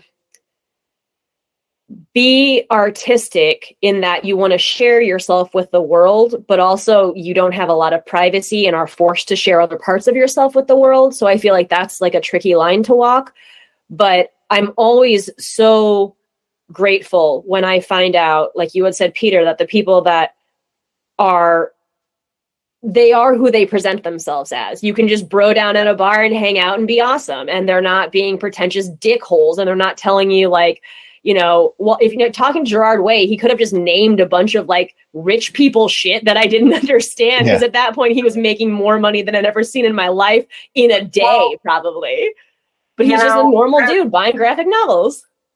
To watch what he's been doing with his presentation and his stage outfits over the course of this tour, it's very intentional. Yes. Very quiet political discourse, and I hope somebody way smarter than me has been following every single outfit, because what he has been doing is grassroots political commentary. Yes, for sure. Yes. Just for people who might not have followed, my photographer, Matt, who was working with me at Riot Fest, had been following prior, and he was saying he was very excited to shoot my cam because we had to ask for special credentials to do so, and we got passed. We were very lucky. And he was so excited because he was like, what outfit is he going to wear? He'd previously been wearing a cheerleader costume for a lot of this. But at Riot Fest, he came out looking like one half of Thelma and Louise. He had a buttoned up kind of trench coat, I guess, with a like babushka on and big giant sunglasses. And the coat stayed on for a little while. When it was taken off, the outfit was very simple underneath. The glasses stayed on, the headscarf stayed on. And then my friend who also shot them down in Atlanta a few days to a week later took photos, and I saw her photos, and he was wearing kind of like a high-waisted brown kind of chino work pant that looks like they were a women's cut, and like a crop top. So you've got a spread here. This is no longer Black Parade. This is no longer like every single night same outfit. Tim is very much right that someone should go through and kind of put these in some sort of, you know, overall order for us, so we could take a grander scheme on this. Very intentional. Very much so. Very intentional. It's very political. Can I call some attention to the fact that you called it a babushka? And since I'm a Polak, that rings true for me because I'm Polish, and a babushka. Hello, so am I. Yeah, I'm not Pole. yeah, and that's. I mean, Tansky. Come on, that means dance in Polish. But that's what my it's that's the what scarf my of our people. That's my babshi wore a babushka. Mm-hmm. My grandma did too, with the big sunglasses, just like Gerard had. That was my grandma's going out outfit when she's shopping at the farmer's market. I think Polish. I think the message to their audience is intentional, which is, I see you. Yeah. You know, if you're a furry, I've seen him in the cat ears and the tail. You know, I've seen him in the cheerleader outfit. I've seen him in the Joker makeup. incel looking, outfit. I think his message is, I see you. Yeah. And to go across the country into arenas and deliver a message that I see you. Yeah. I think is really special. And something that I respect. Carte blanche. Like, and not to throw it back to Riot Fest over and over again, but one of the things that I noticed this year, I was able to go out and watch some of the bands much more so on Saturday and Sunday than I was able to on Friday. But in the small moments, I was on Friday as well. On all three of the days, as I was walking around, whether it was daytime, nighttime, or otherwise, there were bands that I had no idea. There's a band called Mothica. I'd never heard of them before. But as I was walking across that section of the field, the lead vocalist was talking about how, I'm not sure the pronoun, so I'm going to say they, them, that they had a really hard time, and they have thought about committing suicide. And they talked very openly about ideation and deep depression. And they were just saying this into a microphone. And while that's not, as groundbreaking as my sentence prior to this just made it seem, it kind of is for Riot Fest, because never before have I heard someone so openly talk about suicidal ideation into a microphone at a major festival. And that was 1 out of 6 incidences in 3 days where I heard. There's another band called Cliff Diver, who was like my favorite band of the weekend. They're from Oklahoma, and they're fucking phenomenal. Yeah, they are good. Oh my God, like, they are I good. heard their name, I never followed up on them, and I was like, oh, I really want to see them. And that's one of my favorite parts, is there's a very specific stage at Riot Fest out of the 5 they have where like the small up and comers are always, and it's the furthest from the fucking press tent, and I have to walk all the way over and then all the way back to do an interview and then all the way over. But you find the best bands at the Rebel stage at Riot Fest, and Cliff Diver was so phenomenal. And they have 2 dual vocalists. One of their vocalists talked very openly about being sober and stopping drinking. And I was like, cool, my people. Like, so instantaneously, I don't even hear one of your songs yet. I'm not having that AFI moment where I'm grabbing onto your lyrics, but I'm like, hey, my lifestyle is different than it used to be. And you have a similar lifestyle. And now we understand together, like, how it's hard to abstain from this thing that is very much pushed on you and prevalent in our society. Yeah. And then the other vocalist was talking openly about, like, they have a song about like gassing up your homies, like, being nice to everyone around you. And I was like, that fucking rules. Like, it's just this very different festival mentality, a very different band mentality. I mean, it's very much less like we're here to perform for you, and more like what Gerard, make sure everyone around you is doing okay. And I was talking to someone about that in the press tent, and they were like, well, don't you kind of think that like that's how to sell it nowadays? Isn't that kind of like what everyone's interested? They're like more interested in mental health. So and I was like, I don't give a shit. Yeah, Let's say you're right. Let's say you're right. And they're trying to sell something. It's no different than someone trying to sell being green. As long as what you're selling is something that is beneficial to humans, I'm okay with it. You can, fake it till you make it. Because eventually, if you keep going up there talking about that, what you're going to realize is that you're actually helping yourself out. But I don't think that that's really what was going on. But if we're playing devil's advocate, I know, because I've seen too many bands like come to the front, like be up here in the front. Yes. Like, I don't think respecting your surrounding. Well, I mean, part of that is just being a good steward of the experience that you're creating, right?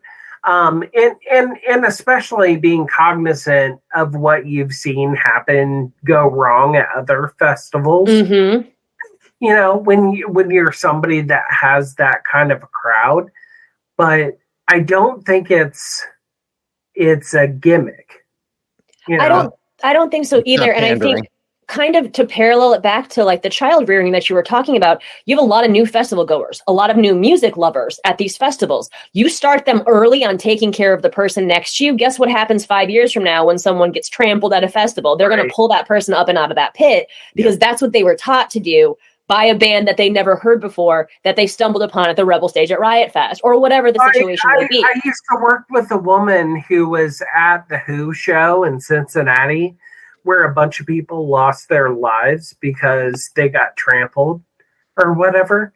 Like, you know, people learn from seeing bad experiences happen. Yes. It's not gimmick. That's just protecting your band against, well, you know, they've got to get insurance for these festivals. Like, if your band if you're Limp Bizkit at this point, I can imagine what it must cost to get insurance for Limp Bizkit to play. Oh yeah, absolutely. You know? And like, let's kind of pivot this towards like the newer bands, the bands that, like, you know, we're all three of us are kind of like championing right now. I think that mindset has really folded over into the social consciousness of the new bands of this new era, be it hardcore punk, post-punk, whatever. I mean, like, you have bands like Catholic School, like Tim's friend of mine, John. He has a consciousness that comes not only from, you know, being reared on this stuff, but also surviving, you know, the epidemic of opioids. And bringing that into the conversation and living it openly and shooting that through the prism of really good music. I think that only serves the scene better. You know, like, this is an example of what you could become if you apex not only, you know, the toxic male isms of what can exist in the confines of the greater sphere of the punk scene, but also of narcotics, of addiction, or anatroxyl. Anatroxyl is a great example. From Lovelorn and Mugger having weekly conversations with people. And Creepoid. Don't forget Creepoid. Oh yeah, Creepoid, of course. Having weekly conversations with people about what recovery means to them. You know, like, this is a new era where people can come into the conversation and be a part of the scene with body types that weren't accepted before, with being able to address their anxiety and in their mental health in healthy ways. You know, that's part of what I never saw in the 90s. It was like, yeah, get drunk, get high, whatever. Like, you didn't want to hurt anybody else. It was all about hurting yourself. Right. You know? Well, and I think, you know, bringing mental health back into it, you know, we are at a spot now, thankfully, where everyone realizes that mental health is physical health. Mental health is body health. If your brain is sick, your body's not going to function properly. You're not going to be able to pull yourself out of bed if you're deeply depressed. If you're going through it, you need to be soft on yourself. And there's so much, again, as I spoke of earlier, so much information now readily available through the internet where if you don't have access to a doctor, you can read a lot. It may not be the best, careful on WebMD, but like, you might be able to get some backstory. And the more artists that come forward, and we have, we showcase a podcast on Bad Copy called Scream Therapy. And the host has bipolar, and he discovered that. And he talks to some of the most amazing musicians, big and small, across the punk scene about all of the things they deal with. And so there's a lot in each episode, a number of things get brought up. He also talks to some authors and a number of other people, but it's not always just musicians, but it's always music based. And everyone talks about how every episode, someone has something, right? Do they have, you know, how do you handle being like, he hasn't spoken to this person yet, but I know that this is something because I follow it. Justin from Motion City Soundtrack has a plethora of issues that he deals with. He's also sober, and he just got off of a tour because Motion City's back, and they've been touring on and off for the past few years, pre and then not during, and then a little bit, you know, now COVID era. And they just got off of a tour, and he was in a really bad mental place because he feeds off of the routine. And when he doesn't have a routine because he's on tour and he's staying up late and he's around a bunch of people and you're getting all that additional stimulation that you don't get when you're at home, and then you come home and your life snaps back.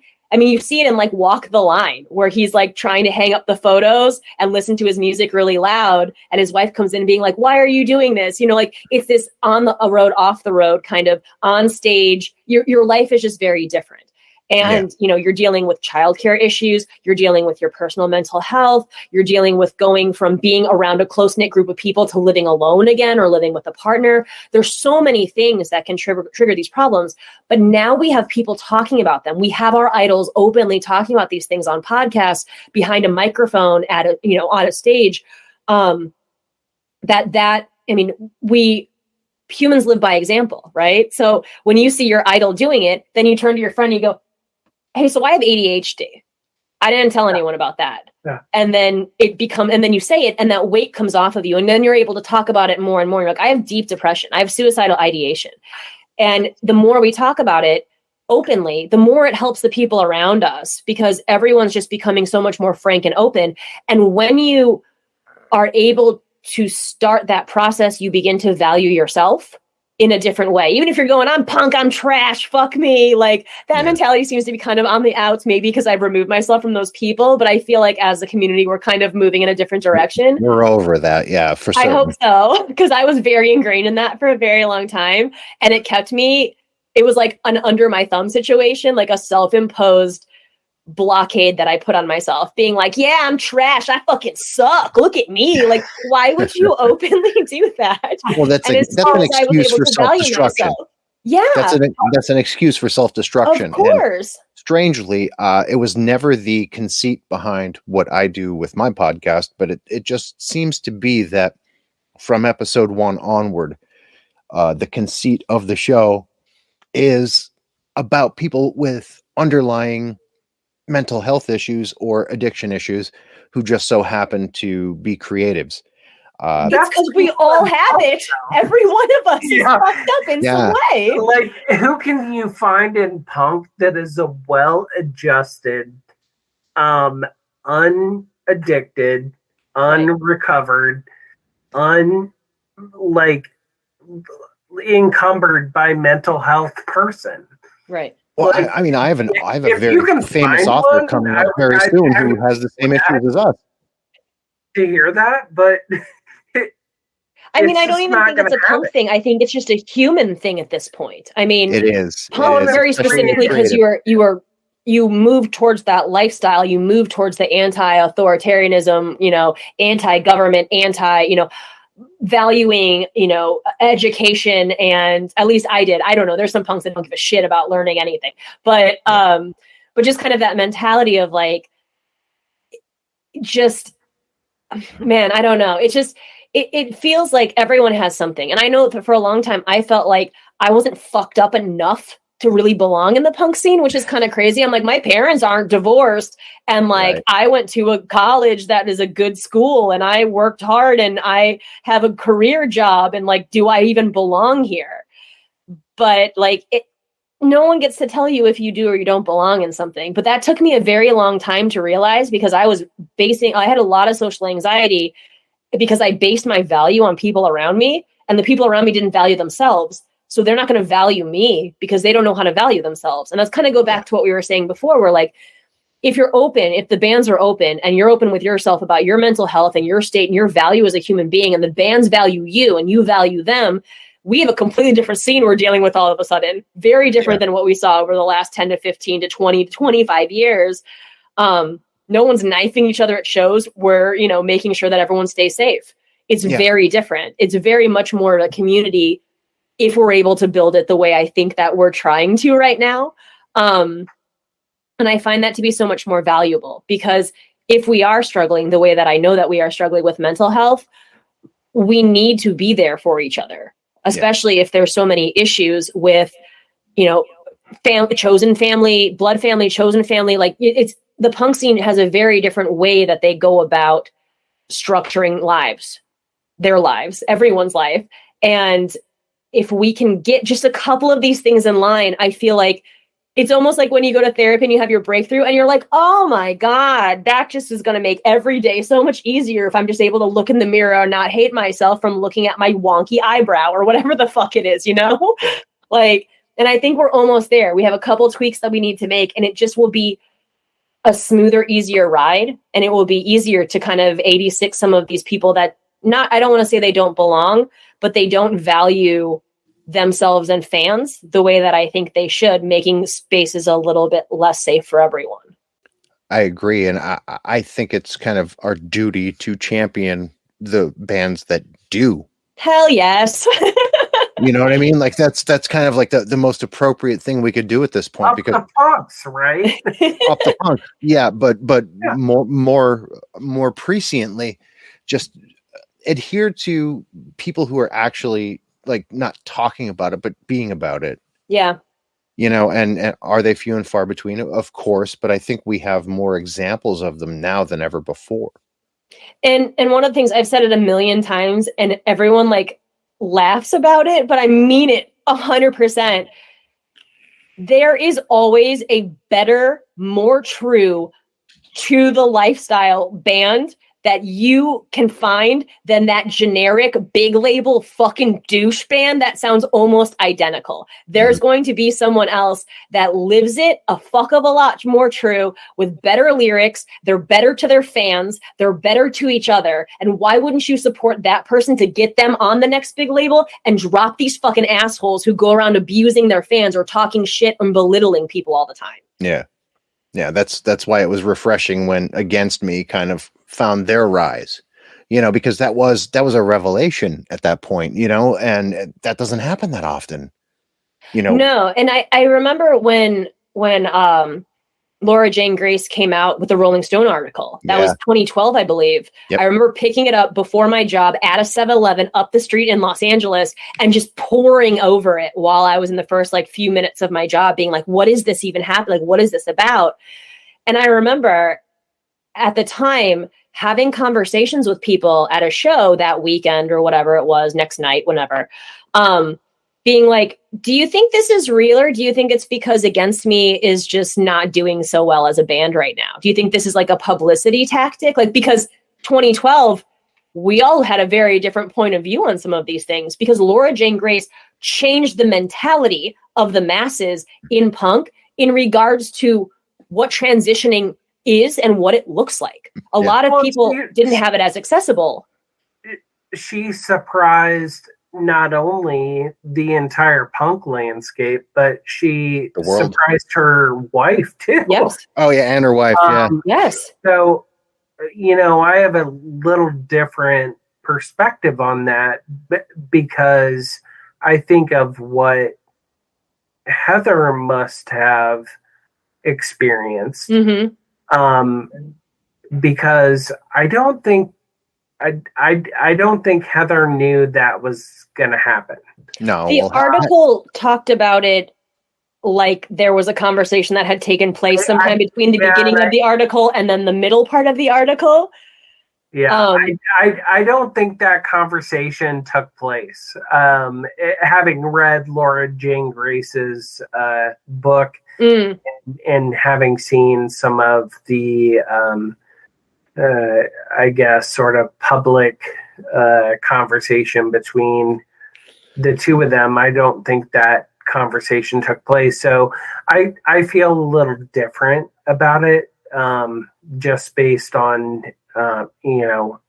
Heather's experience.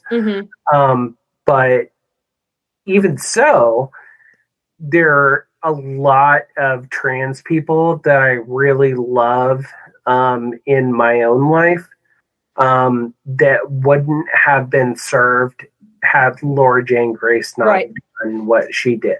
Yeah, I grew up with someone who was trans well before Laura Jane Grace or Mina Caputo had come out about it. And, I had her on the podcast. We talked at length about it growing up in the hardcore scene of the Scranton, Pennsylvania area and being openly trans. We defended our own because that's what we do. Right. Yeah. But, you know what I mean? I think if we were to glom onto any story, even though Laura Jane Grace's story really did help inform the public consciousness at Yes. large about trans rights, most assuredly. I think Mina Caputo's story is actually the more brutal and the more like prescient story, because Mina Caputo came from the harsher environment of New York City hardcore, Yeah. you know, being in this band that is equated with tough guyism and such. Right. I watched someone die at a Life of Agony show. I didn't see that at an Against Me show. So there's a lot attached to that. So that just makes it more of a dichotomous thing. Yeah. But I still think, even though you can have your misgivings about, you know, Heather Honora's relationship to it all, because Heather thought that she was being cheated on, when in all actuality that's not the case. But you know, these stories are what kind of drive what makes this microcosm of not only music but of culture so important. You know what I mean? Because we are the ones who create a cradle of acceptance for it. Right. You know, that's my opinion anyway, but my 2 cents are over. No, and I agree. And I don't think it's like, you know, when it comes down to it, it's I don't think it should be whose story is more or less. Right. The more stories that happen, it's like the bands, you know, talking openly about suicidal ideation. You know, Right. You might not be a Cliff Diver fan. You might be a Mothica fan. You didn't go see Cliff Diver. You were standing at Mothica, but 2 bands said it, which means it hit 2 audiences, which means that you've got the Gable Grace situation. And then you've got, you know, your hardcore scene. Like, the more that it happens, the wider the audience. The more the wider the audience, the more people learn that there's something outside of their usually very blinded realm. And those are the things that kind of open this up for everyone else to kind of come to the terms of complete and total acceptance and understanding of other people and also themselves. I mean, you know, so somebody who owns a local record store has transitioned over the course of the 3 years that the record store has been open. And I've taken my 6-year-old there several times. He loves the proprietor of this store because they always have fun things for him to explore there, that they introduce him to, or they have a plate full of mints for him to sort of pillage, or they give him pins, which he calls badges, and That's old I school. love that. you know, appreciates and stuff.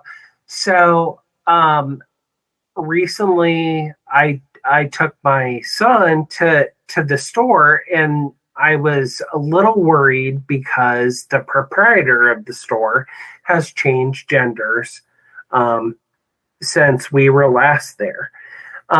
So I was worried what my 6-year-old might say, right? Right. So took him to the store. He went in, talked to the proprietor of the store, sat, played his video game, and we were getting ready to leave. And I said, you know, before we came in, Oliver was looking forward to pillaging your candy dish, and they pulled out a box of Halloween donuts, and it just blew his mind. He was like, oh, this is the great. He told me, he was like, Dad, this is my favorite record store. Oh. But he never once commented on the gender transition of the person that he knows is related to the store. And I think normalizing not caring. Yes.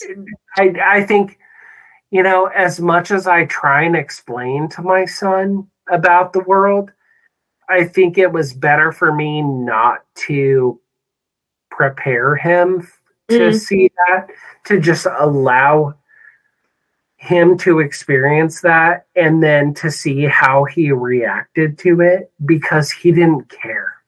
Yeah. You know, And he don't. that's his friend at the record store. whether they are female presenting, whether they're male presenting, he doesn't. As long as they have candy and donuts. Right. Yeah. and he wouldn't have cared if he didn't get a donut or of course. You know? But he would have told me later that he experienced comfort, kindness, those kinds of things, I think. You know?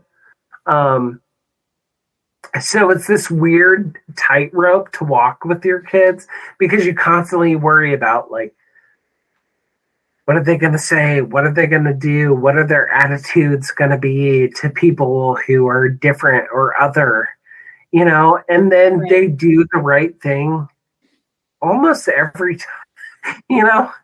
They just respond to kindness and consideration, you know? And I think that's an important lesson for people is just be kind and considerate to the people around you. And then you don't have to worry about the otherness. Right. You know, and also, I mean? Like, with as a child, as I've talked about, I have a lot of social anxiety. I was fine until I was told I wasn't the same by other people. Yep. But I existed totally fine. And again, only child. So like I had no sisters and brothers to be like, you suck or whatever. I mean, I was like the apple of my family's eye, right? It's just me. So I was told I am who I am and I'm fine the way that I am as long as I'm kind and I'm caring and I do these certain things. And I would go to school and I would be that same person. And then I was told I was wrong by someone. And I didn't understand when I was very young, like, how am I doing these things right at home? But when I go out and I see someone of my age, now all of a sudden I'm wrong. Or I remember the first day I went to a private K through 8th and it was mostly white. We had a couple POC kids. There were maybe 4 black kids in my grade, like throughout the years. But I remember that when I was in kindergarten or first grade, there was 1 black kid. And I remember someone coming to me and telling me that Christian wasn't the same as everyone. And I was like, why not? Because he's a boy and I'm a girl. Like, you just didn't understand it the same way. And then someone teaches you these type of things. So I think, Tim, what you're doing is absolutely great. And what I think a lot of us have to do very consciously to get back to where Tim's child is so pure and wonderful is to unlearn the things that society has told us. Because if we want to continue to support each other openly and honestly and, you know, with comfort and caring and kindness in this punk scene, like, it shouldn't matter what somebody's done, you know, to their, like, if they've changed genders, if they've changed their hair, if they decided to start or stop doing a substance, as long as they're doing something that's safe and comfortable for them, they're an autonomous being and they're going to do what they need to do. And you need to understand. Or if they've gained weight. Oh, yeah. Yeah. If their body has changed. Time we saw a band. Like, why should we be commenting on other people's bodies, hair? Like, you know what I mean? We have to challenge our own biases and our own, like, hangups, right? Like, I can hate my own body for having gained weight, but I don't need to take that into a public conversation about the band that I saw pre-COVID and post-COVID, right?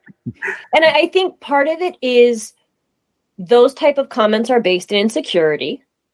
And sometimes they're just based in habit. You see someone, they look different, especially pre and post-COVID. Everyone looks different. I had white fucking hair before COVID and giant chunky bangs. And it was like up to here. Everyone looks a little bit different. Peter was way hotter before COVID. I was actually. I didn't have a mustache. I was going to ask about the mustache. His penis was about 4 inches longer. It was. That's true. Yeah. Was that a COVID side effect then? It is. It is a COVID side effect. Yeah. It's a good thing I met my wife before COVID. Yes.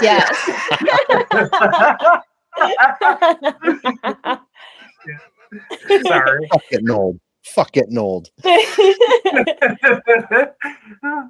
But no, I think, the more we think about like children and their angelic ways and their untouched, pure way that they look at life, because I would like to get back to that, not just in dealing with other people, but thinking about like, and it's kind of what we were talking about earlier, like experiencing shows again right now is so euphoric because it's been a long time since I've had music that loud in my ear. So nothing else sits in my brain except pure euphoria. And being out, seeing people I haven't seen in a long time. It's like, I was to the point with the website, with music in general, where I was like going to covering like shows like 4 to 5 a week. I'm sorry. Being behind on coverage, bands asking me when are my photos done because I need a new profile pic. And I'm like, fuck you. I'm so tired of all of you. And I'm tired of this scene. And I'm tired of these fucking festivals. And I'm fucking tired of all of this. And then COVID hit. And I was like, I would sell my right hand to go to a show right now. You didn't feel like they got busier over COVID?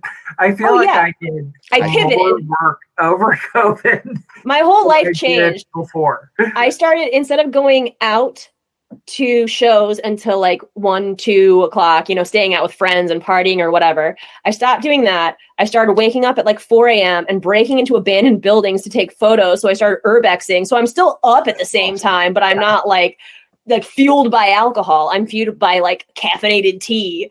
So I completely pivoted all of that. So I stayed just as busy, but I started to pick things that I found enjoyable. Because if I don't edit my photos for my fucking abandoned buildings, the abandoned building's not gonna be like, where's my profile photo? Like no one's coming after me for my shit. I put up what I want to put up and you leave me alone. Like the ghosts don't fuck with you. My whole house, I have a 1-bedroom and I'm like, I got like 6 people living rent free on the couch. It's just all ghosts. All haunted up in this shit nowadays. No bullshit. I grew up in a home that they should have made a movie about, complete, like cards on the table there. I did a podcast with Tara from the band Lycia, and we went for 3.5 hours, and it just covered my life from birth to age 10 about the house I grew up in. That's so cool. It's fucked. Do you know the backstory and everything about it? Like, do you have the history of like what happened and how like things went bad? Yeah. Yeah, I do. It gets deep. There's like we found basically the product of a home abortion in a mason jar in the basement of this home. Oh my God. That was common back in the day, by the way. Oh shit. That was common back in the day. You just keep your abortions in a ball jar? In a mason jar, in a bell jar, yeah. Yeah. Jeez. And it devolves from there, but we won't get into it now, but it's really fucked. But oh my gosh. the fact that you're completely open and honest about that, I love, because that's like my life. I've had something attached to me since I was a baby, basically. I honestly don't think that for me, I'm not a big ghost person. Like I haven't experienced anything ghostly, but I do believe very much in humans are made of energy. People, everything is made of energy. Animals, creatures, plants, right?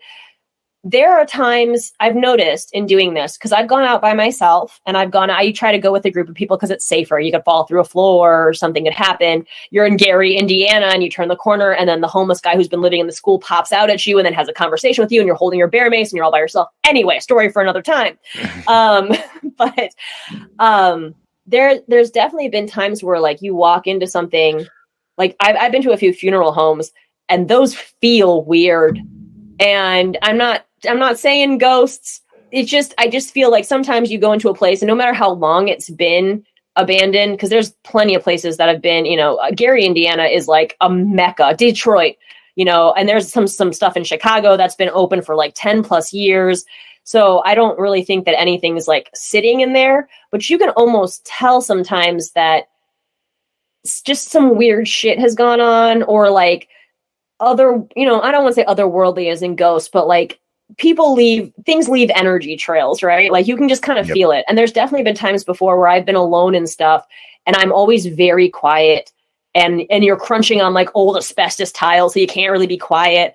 But and sometimes you're going at like, daybreak to get into some of these places because people will see you. It's in a populated neighborhood.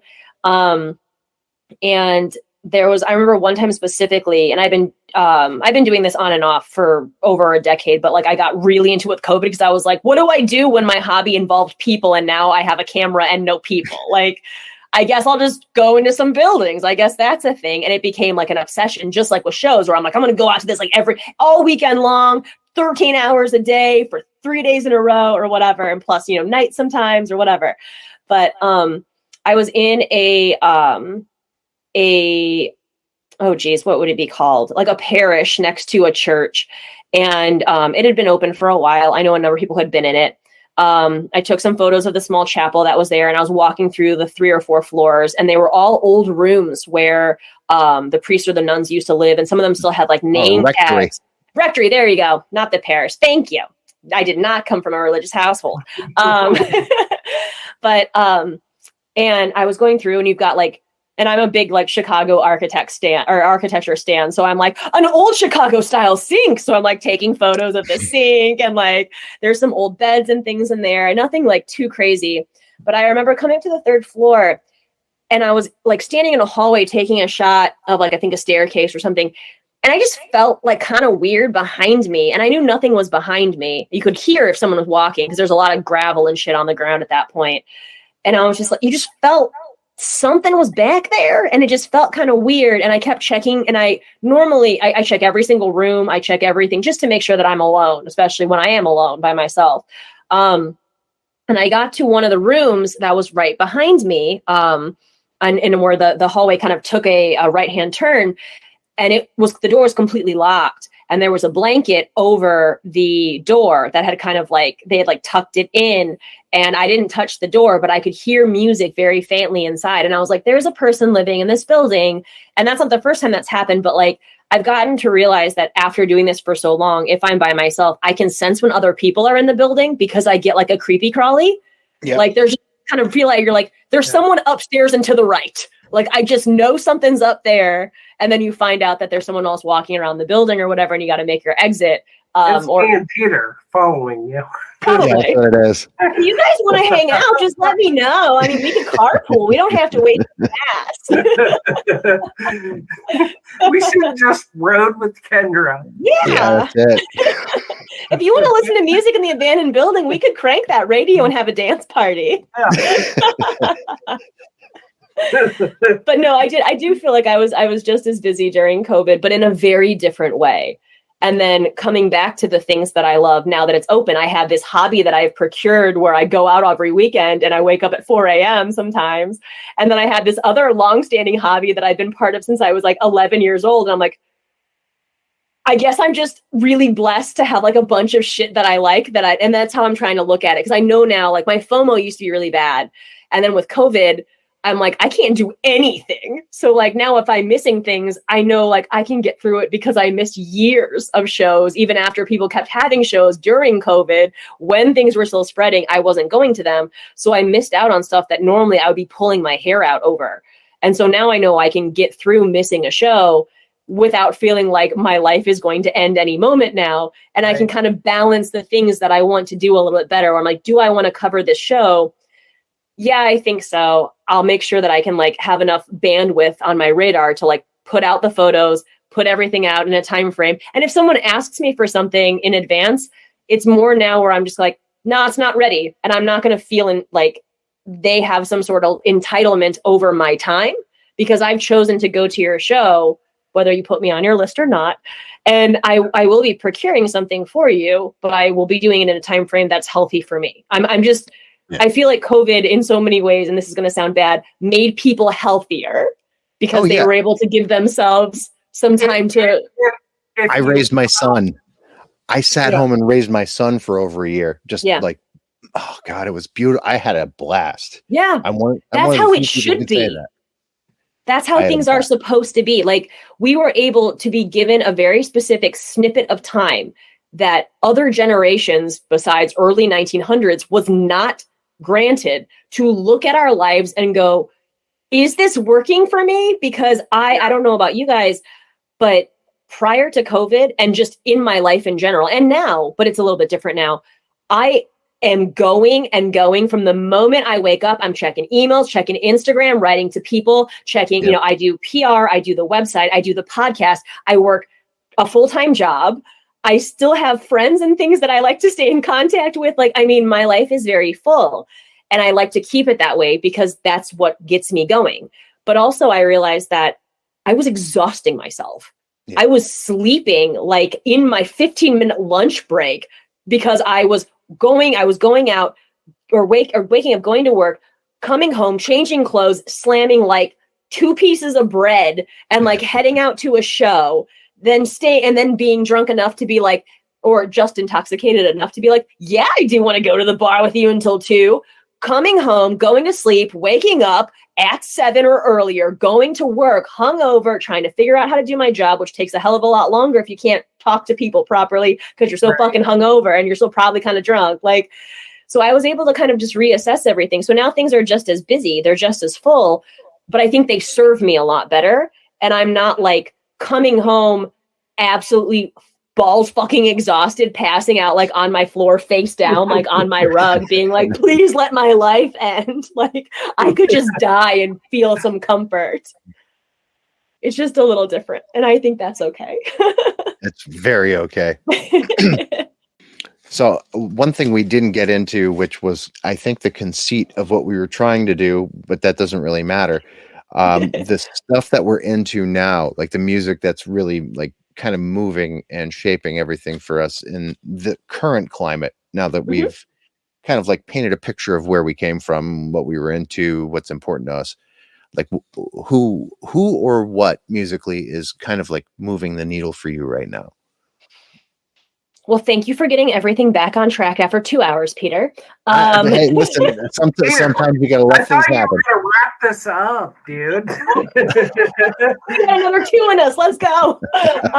Get some more tea. Hold on. I'm gonna go get a pot. Tim's taking a break. He's like, I need to go. Yeah, I know. I let it go too long. It's my fault. It's okay. I'm having a lovely time. Yeah, me too. It's great. Let me think. So I know I sent over a couple bands for you guys. Some are new, some are current, some are putting things out, some are just bands I just fucking love and I can't go without. There's one, like when we were talking about the idea of going to shows and catching a band early. One of the bands I was able to do that with is Beach Bunny. They're from Chicago and they're like, I don't want to, whatever I say, I feel like might sound degrading and I don't mean this way, but it's like cutesy, sugary pop music. And it's Lily's the vocalist. She has a very sweet, beautiful, like angelic voice and she's younger. And so all of her songs are about like love and heartbreak.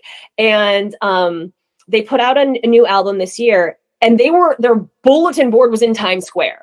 I saw them play at a tiny bar years ago, and I'm not sure if it was their first show. I'm sure it probably wasn't, but I remember walking away from that being like, Beach Bunny fucks so hard. I think it was before anyone said fuck, like in that way.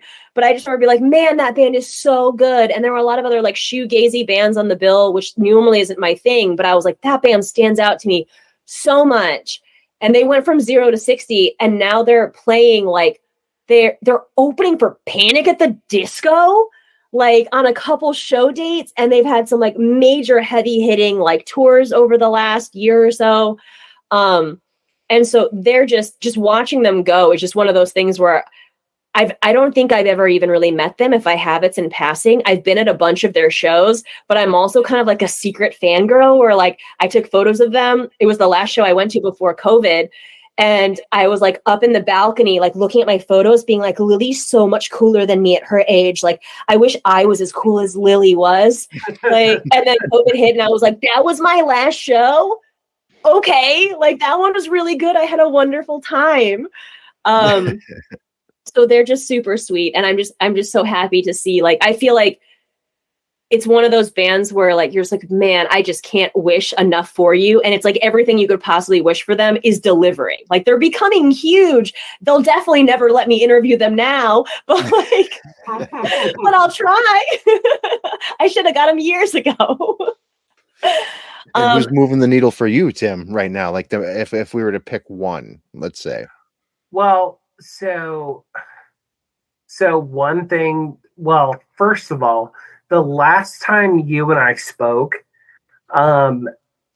we talked about sort of my past and what I've been involved in over the years and stuff. And I didn't mention Dave Obenauer has given me the opportunity over the last 2 years to do a post-punk column for offshelf.net. And so I want to mention first how appreciative I am of that experience, because my very first love in music was new wave, synth rock, like that 80s post-punk stuff, right? As a child of the 80s who was born in the 70s, as you were, Peter. Yeah. So I did want to mention that the thing that is really moving the needle for me super hard right now is that Earthquaker Devices has their Plumes pedal in the Rock and Roll Hall of Fame. They have a collaboration with the Rock and Roll Hall of Fame where their Overdrive Plumes pedal is sold there and has a specific colorway and art associated with it. And the reason why I'm so stoked about that is because several years ago, I went to Cleveland from Dayton, which is like a 3.5-4 hour drive, about 200 miles, to see like the Nine Inch Nails, Depeche Mode stuff. They were being inducted, and also Biggie Smalls, I think, was being inducted as well at the time. I'm trying to think of who else.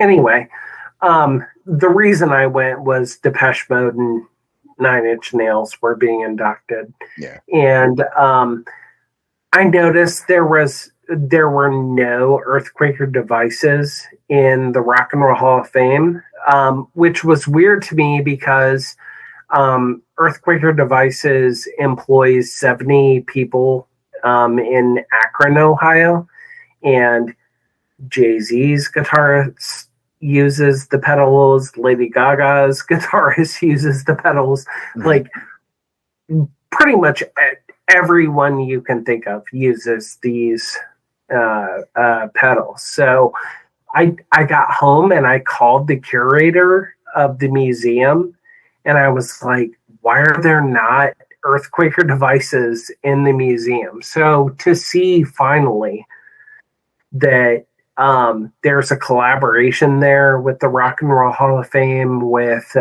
Jamie Stillman and Julie Robbins' company, Earthquaker Devices, just brings me a lot of joy because I love the two of them as entrepreneurs, as business people, as people that really care about music. And I also really respect that company as somebody that employs artistic people and nurtures that as something of value, right? They've done things with the Akron Symphony Orchestra. They're very giving to charitable organizations, and so to see them recognized on that level within the larger lexicon of rock and roll is just amazing to me. Yeah, it's a pretty major contribution, and it kind of takes it out of the whole band context too, which is kind of important because people who are manufacturing the instruments or accoutrements of the instruments that are just as responsible for the output. It's still important, right? It's still of value. I mean, and on my end, it's a little more convoluted, right? Because I came from doing fanzines about all these sorts of bands, like post-punk to hardcore to blah blah blah.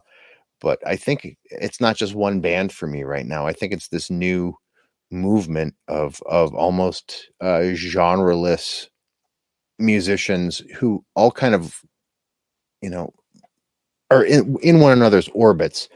Like anyone from Old Moon and Lesser Care to Valley SC, like all of these, like people would consider them fringy, I guess, but they're actually some of the most important artists happening right now, because they have a little bit of the Cure in them. They have a little bit of the Depeche Mode in them. They have a little of this, little of that, but the way they go about doing things is still very DIY, still very, cognizant of the fact that this has a past and a tradition, but they're attacking it from a new bent. They're not from that same old boys club. It's with a consciousness. It's with an eye toward, the future of what music can be, without kowtowing to like the whole rock star of it all.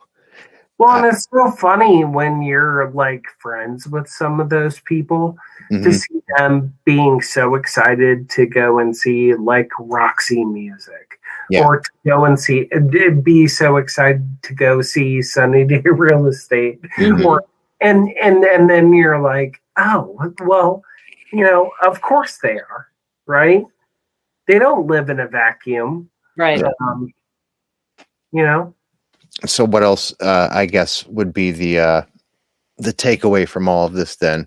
Like, is this what the future holds for us musically? Is this what we're going to, are the new heroes, are they coming from this kind of place where like it's not just about like I'm going to sound like this type of music, I'm going to adhere to this, and it's going to be accepted because it's what the greater sphere of the scene loves? No, I don't think Gen Z, as it were, care about that anymore. I don't think genre matters to them anymore the way it did to us. No, I think they're more set in being they're more grounded in who they are, whatever that may be, and whatever that may shift to be from day to day. It may be one thing and then it may be something else, days later. But I think that they have been set up to understand their autonomy at a very earlier age, which is nothing but a positive thing. Yeah. I do not know what the complications of that may be. I'm sure there's complications. There's a bad to every good. I'm sure there'll be something that comes down the line. But I feel like in regards to music, they have a greater understanding of, also because of the pandemic, like we talked about, this idea of taking care of other people to take care of yourself for other people, and how you factor into a part of the community. And like you were saying with the pedals, like this music is not a person on a stage with a guitar. It is a sound crew. It is, just a sound guy at a fucking bar. It is a booker. It is a person who's been answering emails to make sure that the out of town band gets a spot on, as they're touring through the country on their way to Fest. Every person plays an integral role, from a person who is taking photos to a reviewer to someone who's just podcasting and shouting out decent bands. What's up, beverage in the drink? You guys are the best. Or whatever, every person, you have your own.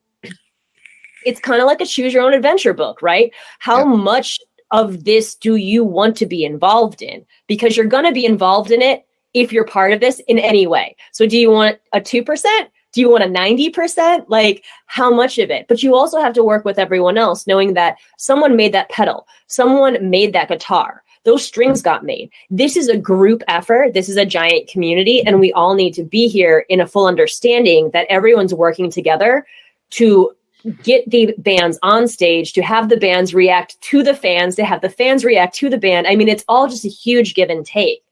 And I think, like you were saying, that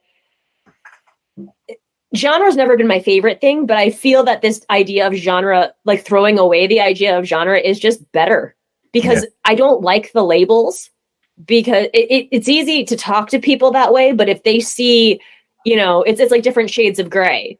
Is it post-punk? Is it, is it not? Is it this? Is it that? Like, you can say the band name, that's easier. Then you know what they are. It's kind of like, and this may be very watered down, but it's like how people, they change their pronouns, they can change their identity, they change their name. Like, you call them what they want you to call them. You call them that band name, and you know what that band sounds like based on the name. Are they post-punk? I don't fucking know what they go by in regards to that. You call them the name, and that's what they prefer, so that's what you're going to go with. So I think it's just a very different life that we're leading. And I think it's nothing but positive, because it opens a lot of doors that no one even knew there were doors there before. Well, I think for those of us who are not musicians too, it gives us a lot of opportunity to explore the things that are important to us, right? Mm-hmm. So you, Kendra, do music journalism. You have a podcast about a social issue that's really important to you, and you do PR. Nobody taught you necessarily specifically how to do all of those things, but you have resources available to you now that were not necessarily available during the book your own life, get the phone dialer, right?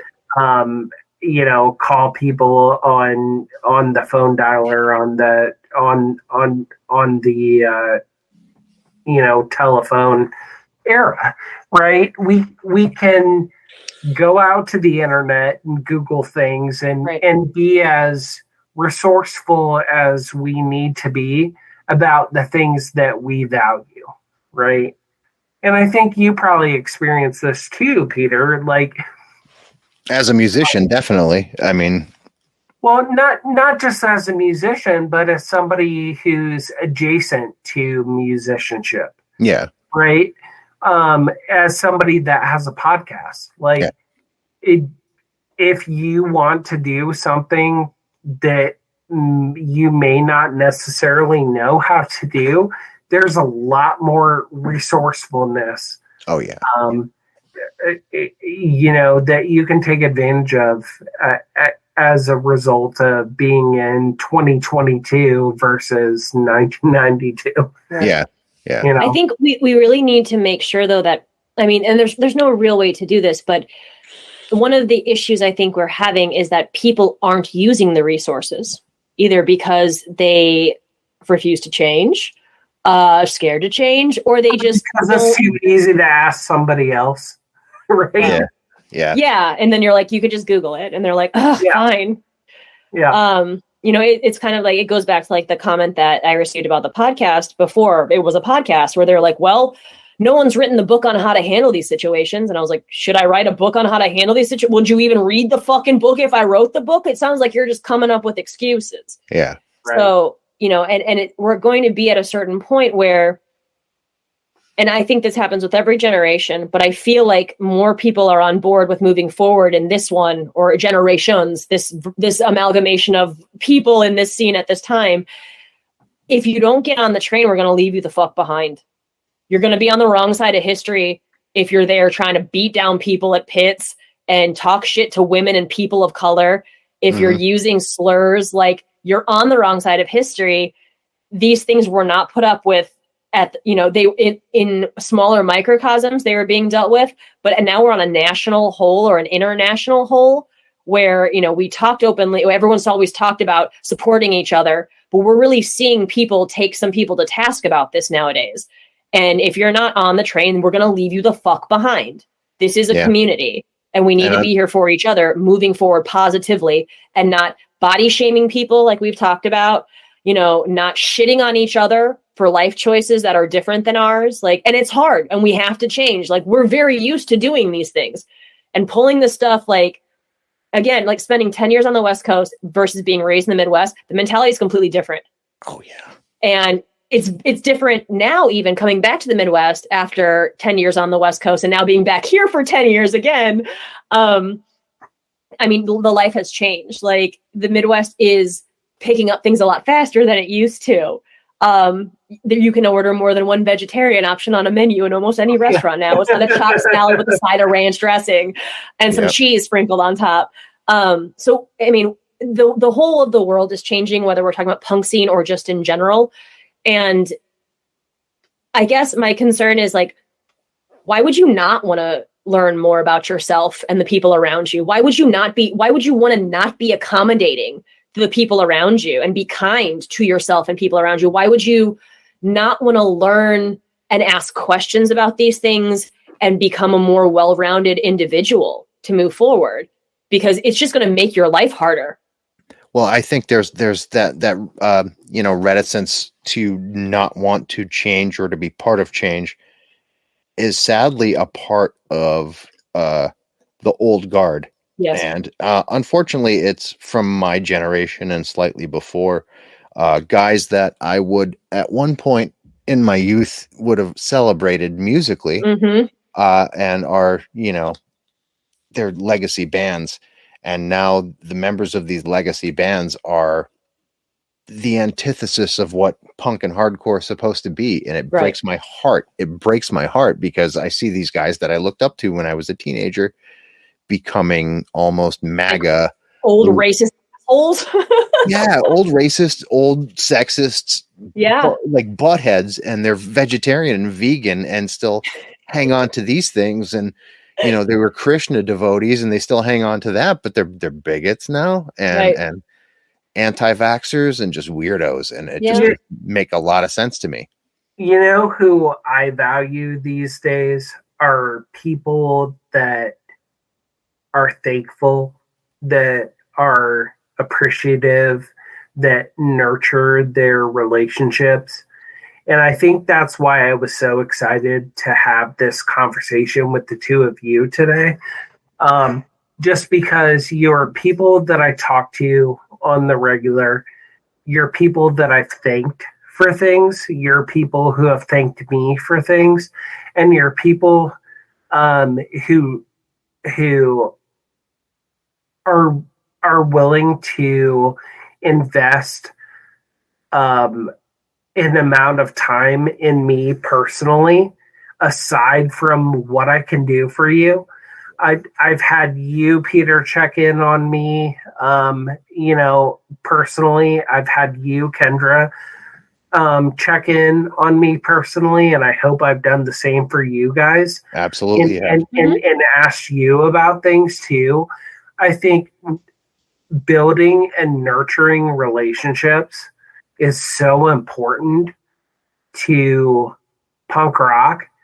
And if I'm in a relationship with a band, with a publicist, with a publication where I feel like it's toxic or there's not some sort of symbiotic relationship there, that's one that I can let go, right? Yeah. And I can nurture the ones that are symbiotic for me. And I think, sorry, go ahead. And I think that's what's so important too about the connectivity, about being connected to people in this virtual environment, is that you can really care about people and be successful and congratulate people on the awesome things they do. And if you're somebody that's not willing to do that, if you just want to step back and be like, I was in a fucking badass band that was on Revelation Records back in the day, and I'm not gonna care, and sort of rest on my laurels, great, but I don't have to care about you then, right? And I think putting it all in perspective is something that I've kind of come to terms with pre-COVID. I was working on it, but it definitely just snapped into place. When we were removed from a show so much. And like we talked about, there's this, this idealistic kind of idol mentality of so many of these people, even though we can find them at the bar, but they're on a platform and, oh my God, this person liked my photo or, shared my whatever, they're a big deal to me. And if they do something that's kind of shitty or whatever, from what I've found, it takes a while because you're so, especially if you're working on a website, this is all social networking, right? In some way, I met Tim through the internet, and Peter, you got introduced to me because of Tim. And, I help out Tim with some of his PR because of bad copy. And he's helped me throw some emails my way for people that I was trying to get in contact with. It's just this back and forth relationship that you start to build with someone or people in general, and everyone's accessible.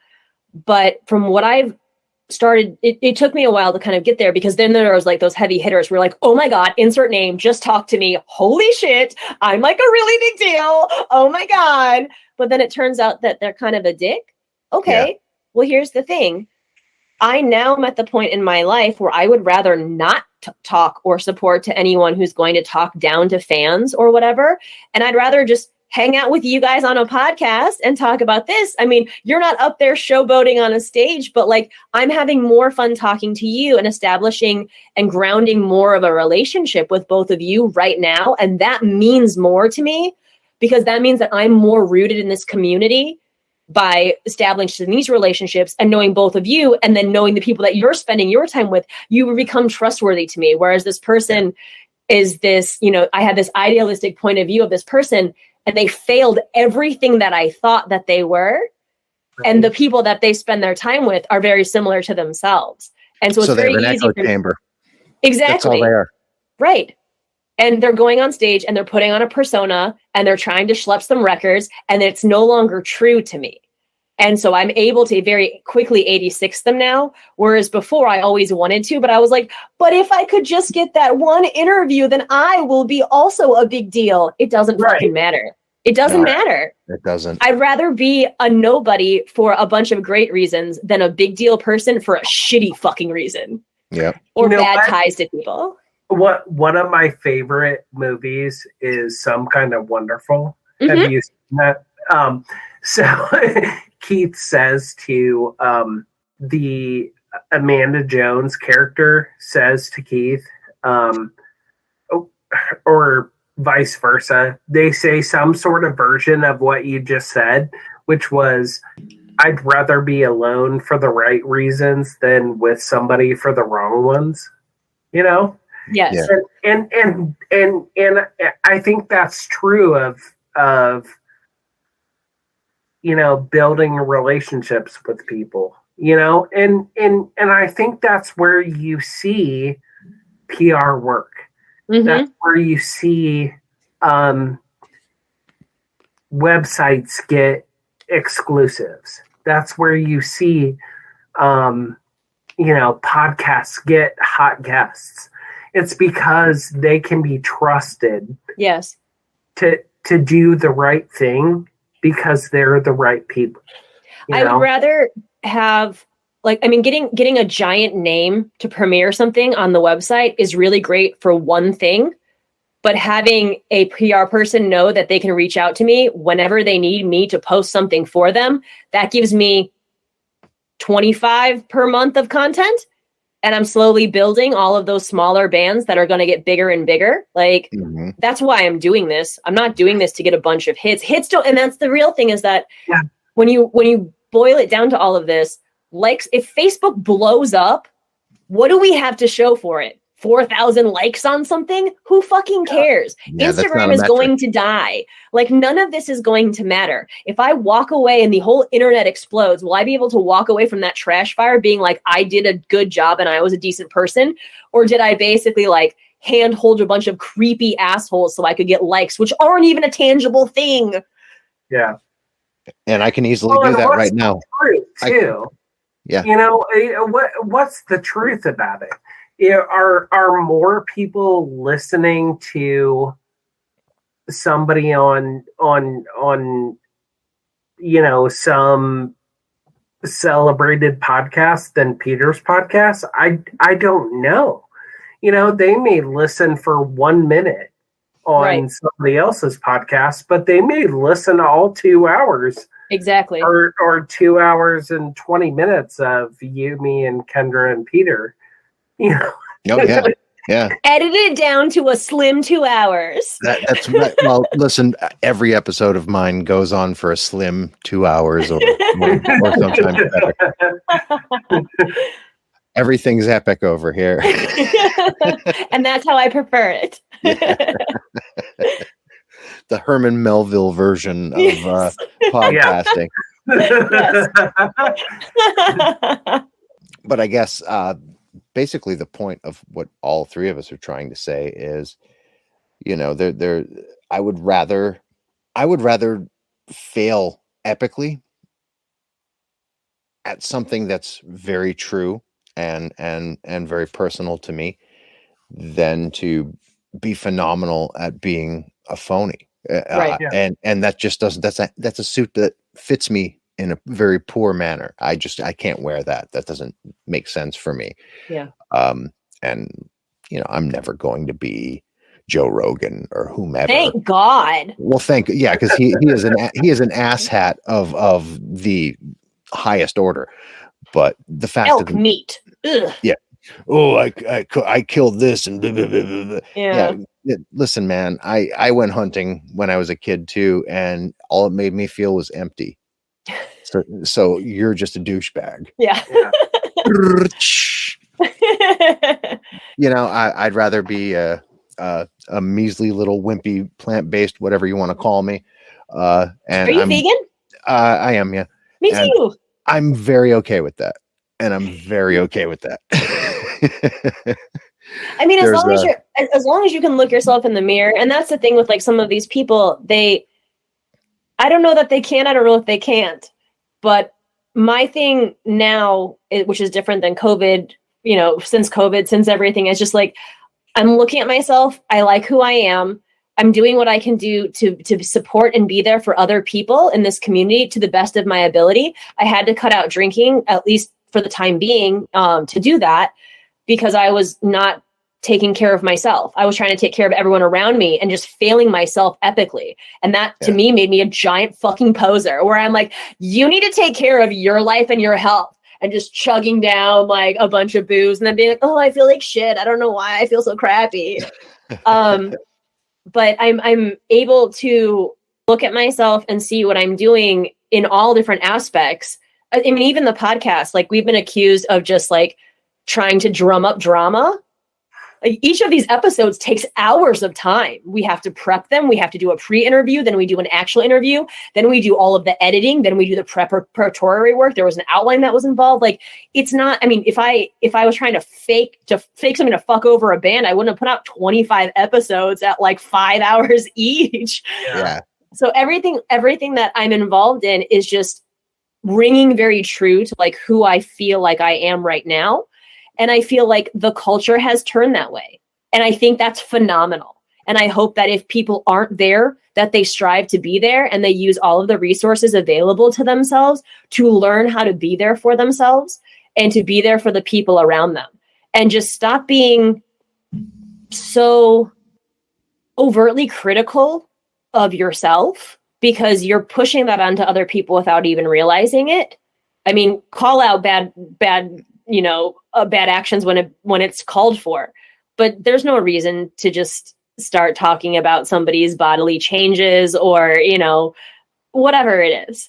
We're there to support each other. It's the whole point of community. Like I think we really need to spend the next few years focusing on building this into a community the way that so many people told me that it used to be, even though people were getting stabbed all the time. And I was there, and I can tell you in all honesty, there was nothing but drama then. There were skinhead riots. We were in fist fights. There were knife fights. There were people getting called out. There were people going to jail for fighting Nazis, like Peter did. Yes, indeed. And you know, like, we're in a better place now. We're in a far better place now, only because there's a network, and a network that goes beyond 20 blocks of a city. Right. we have a voice now. And if you establish yourself enough to have a voice that goes beyond an echo chamber or beyond 10 or 20 blocks of a city or a scene, it's your responsibility to do something with it that 100%. Incite real change, something that's tangible, something that's lasting. You know, not just a song about how you live this lifestyle and everyone else should too. That's bullshit. Imagine being in like your mid 40s and writing songs about farts. Yeah. What the fuck are you doing with your time? Yeah, what is, and then that what got are you guys recorded. doing? Imagine on a label putting that on a record. What the fuck are they doing with their time? I write songs about farts every morning while I'm getting my kid ready for school. That's for Oliver. While I'm narrating our entire life. Okay, you record that thing and we will slap that on a vinyl and you and I will make millions. Yes. I will do it. Sell out. just get somebody married to a Kardashian to play drums on it, and you got it. You're in there. Oh, I think I might know somebody.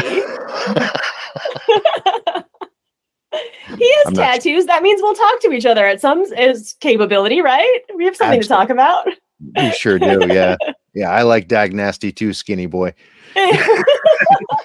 Well, so I really appreciate the effort that you put into caring about music and nurturing bands and caring about the scene, Kendra. The same way I really care and respect Peter for the discourse that he has on this podcast. And I'm just so thankful to have introduced you guys to have this discussion. And all these kind words coming from a man who does PR for free as long as people donate to a charity, a literal angel human. 10 years now. There's not even words to talk about what a positive influence you are. I know it's actually mind-boggling when Tim was doing PR work for me before he was my publicist, to be quite honest. That it all came to pass because I interviewed two different members of the same music collective band or whatever you'd like to call them. And, my name got passed along, and ever since he'd been kind of like in my corner before I asked him to be. So I have nothing. Well, I'm a collector of weirdos. And I'm nothing if not one of those. No, for real though, if I meet people that I feel like are my tribe, I try to continue to have discourse and care and nurture those relationships. And you guys are certainly two that I really care about. So right back at you. And you too now, Peter, my new best friend. Absolutely. So guys, I'm going to go and cuddle with my son because it is 11:30 at night. Yes. And I gotta get him up for school. I'm gonna eat a whole vegan pizza for dinner. There you go. Yum. Nothing wrong with that. Mm-mm. So guys, I bid you adieu and thank you for taking some time out to hang out with me tonight. Yeah, this was fun. Yes, it was great. Thank you so much. All right. Bye, guys. I hope we do it again. Yes, please. Have a great evening. You too, guys. Bye. Bye. Bye-bye. All right, folks. That was a marathon. I had a blast with them both. Great people. Great conversation. I will direct you to both of their websites in the show notes. Please pay attention. Also, thank you for coming back for another book, as I tend to call them. We have a lot of great content headed your way. I already have the first 7 episodes ready to go. So just keep listening. I'll keep reaching out and getting great artists. And we have bigger and better artists this season. Not to say that there were bad artists in last season, because there weren't. But, you know, it's all new to me. A lot of these bands are new to me. A lot of this music is new to me. And I'm very excited about it. And not all of it's new to me. Some of them are older anyway. And some soon-to-be classics. So please, keep your ear on this space. Also, there's a big change upcoming to the format. Better editing, better sound design, different hosting style. I'm not going to be alone anymore on my introductions. I will be joined by a surprise person.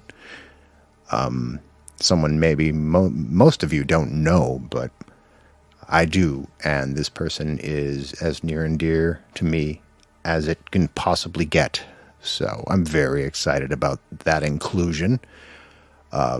We have some new advertisers.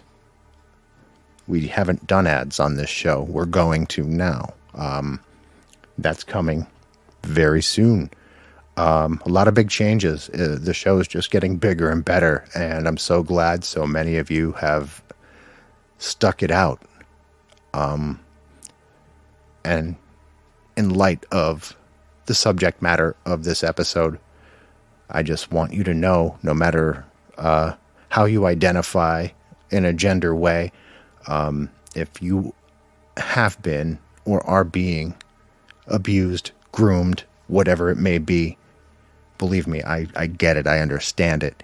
And, you know, there are people out there who will listen to you. If you reach out to me on my social media, DM me. I don't care. If you need someone to talk to, I'm here for that. I'm a part of that community too. So, you're not alone. That's all I really want to say.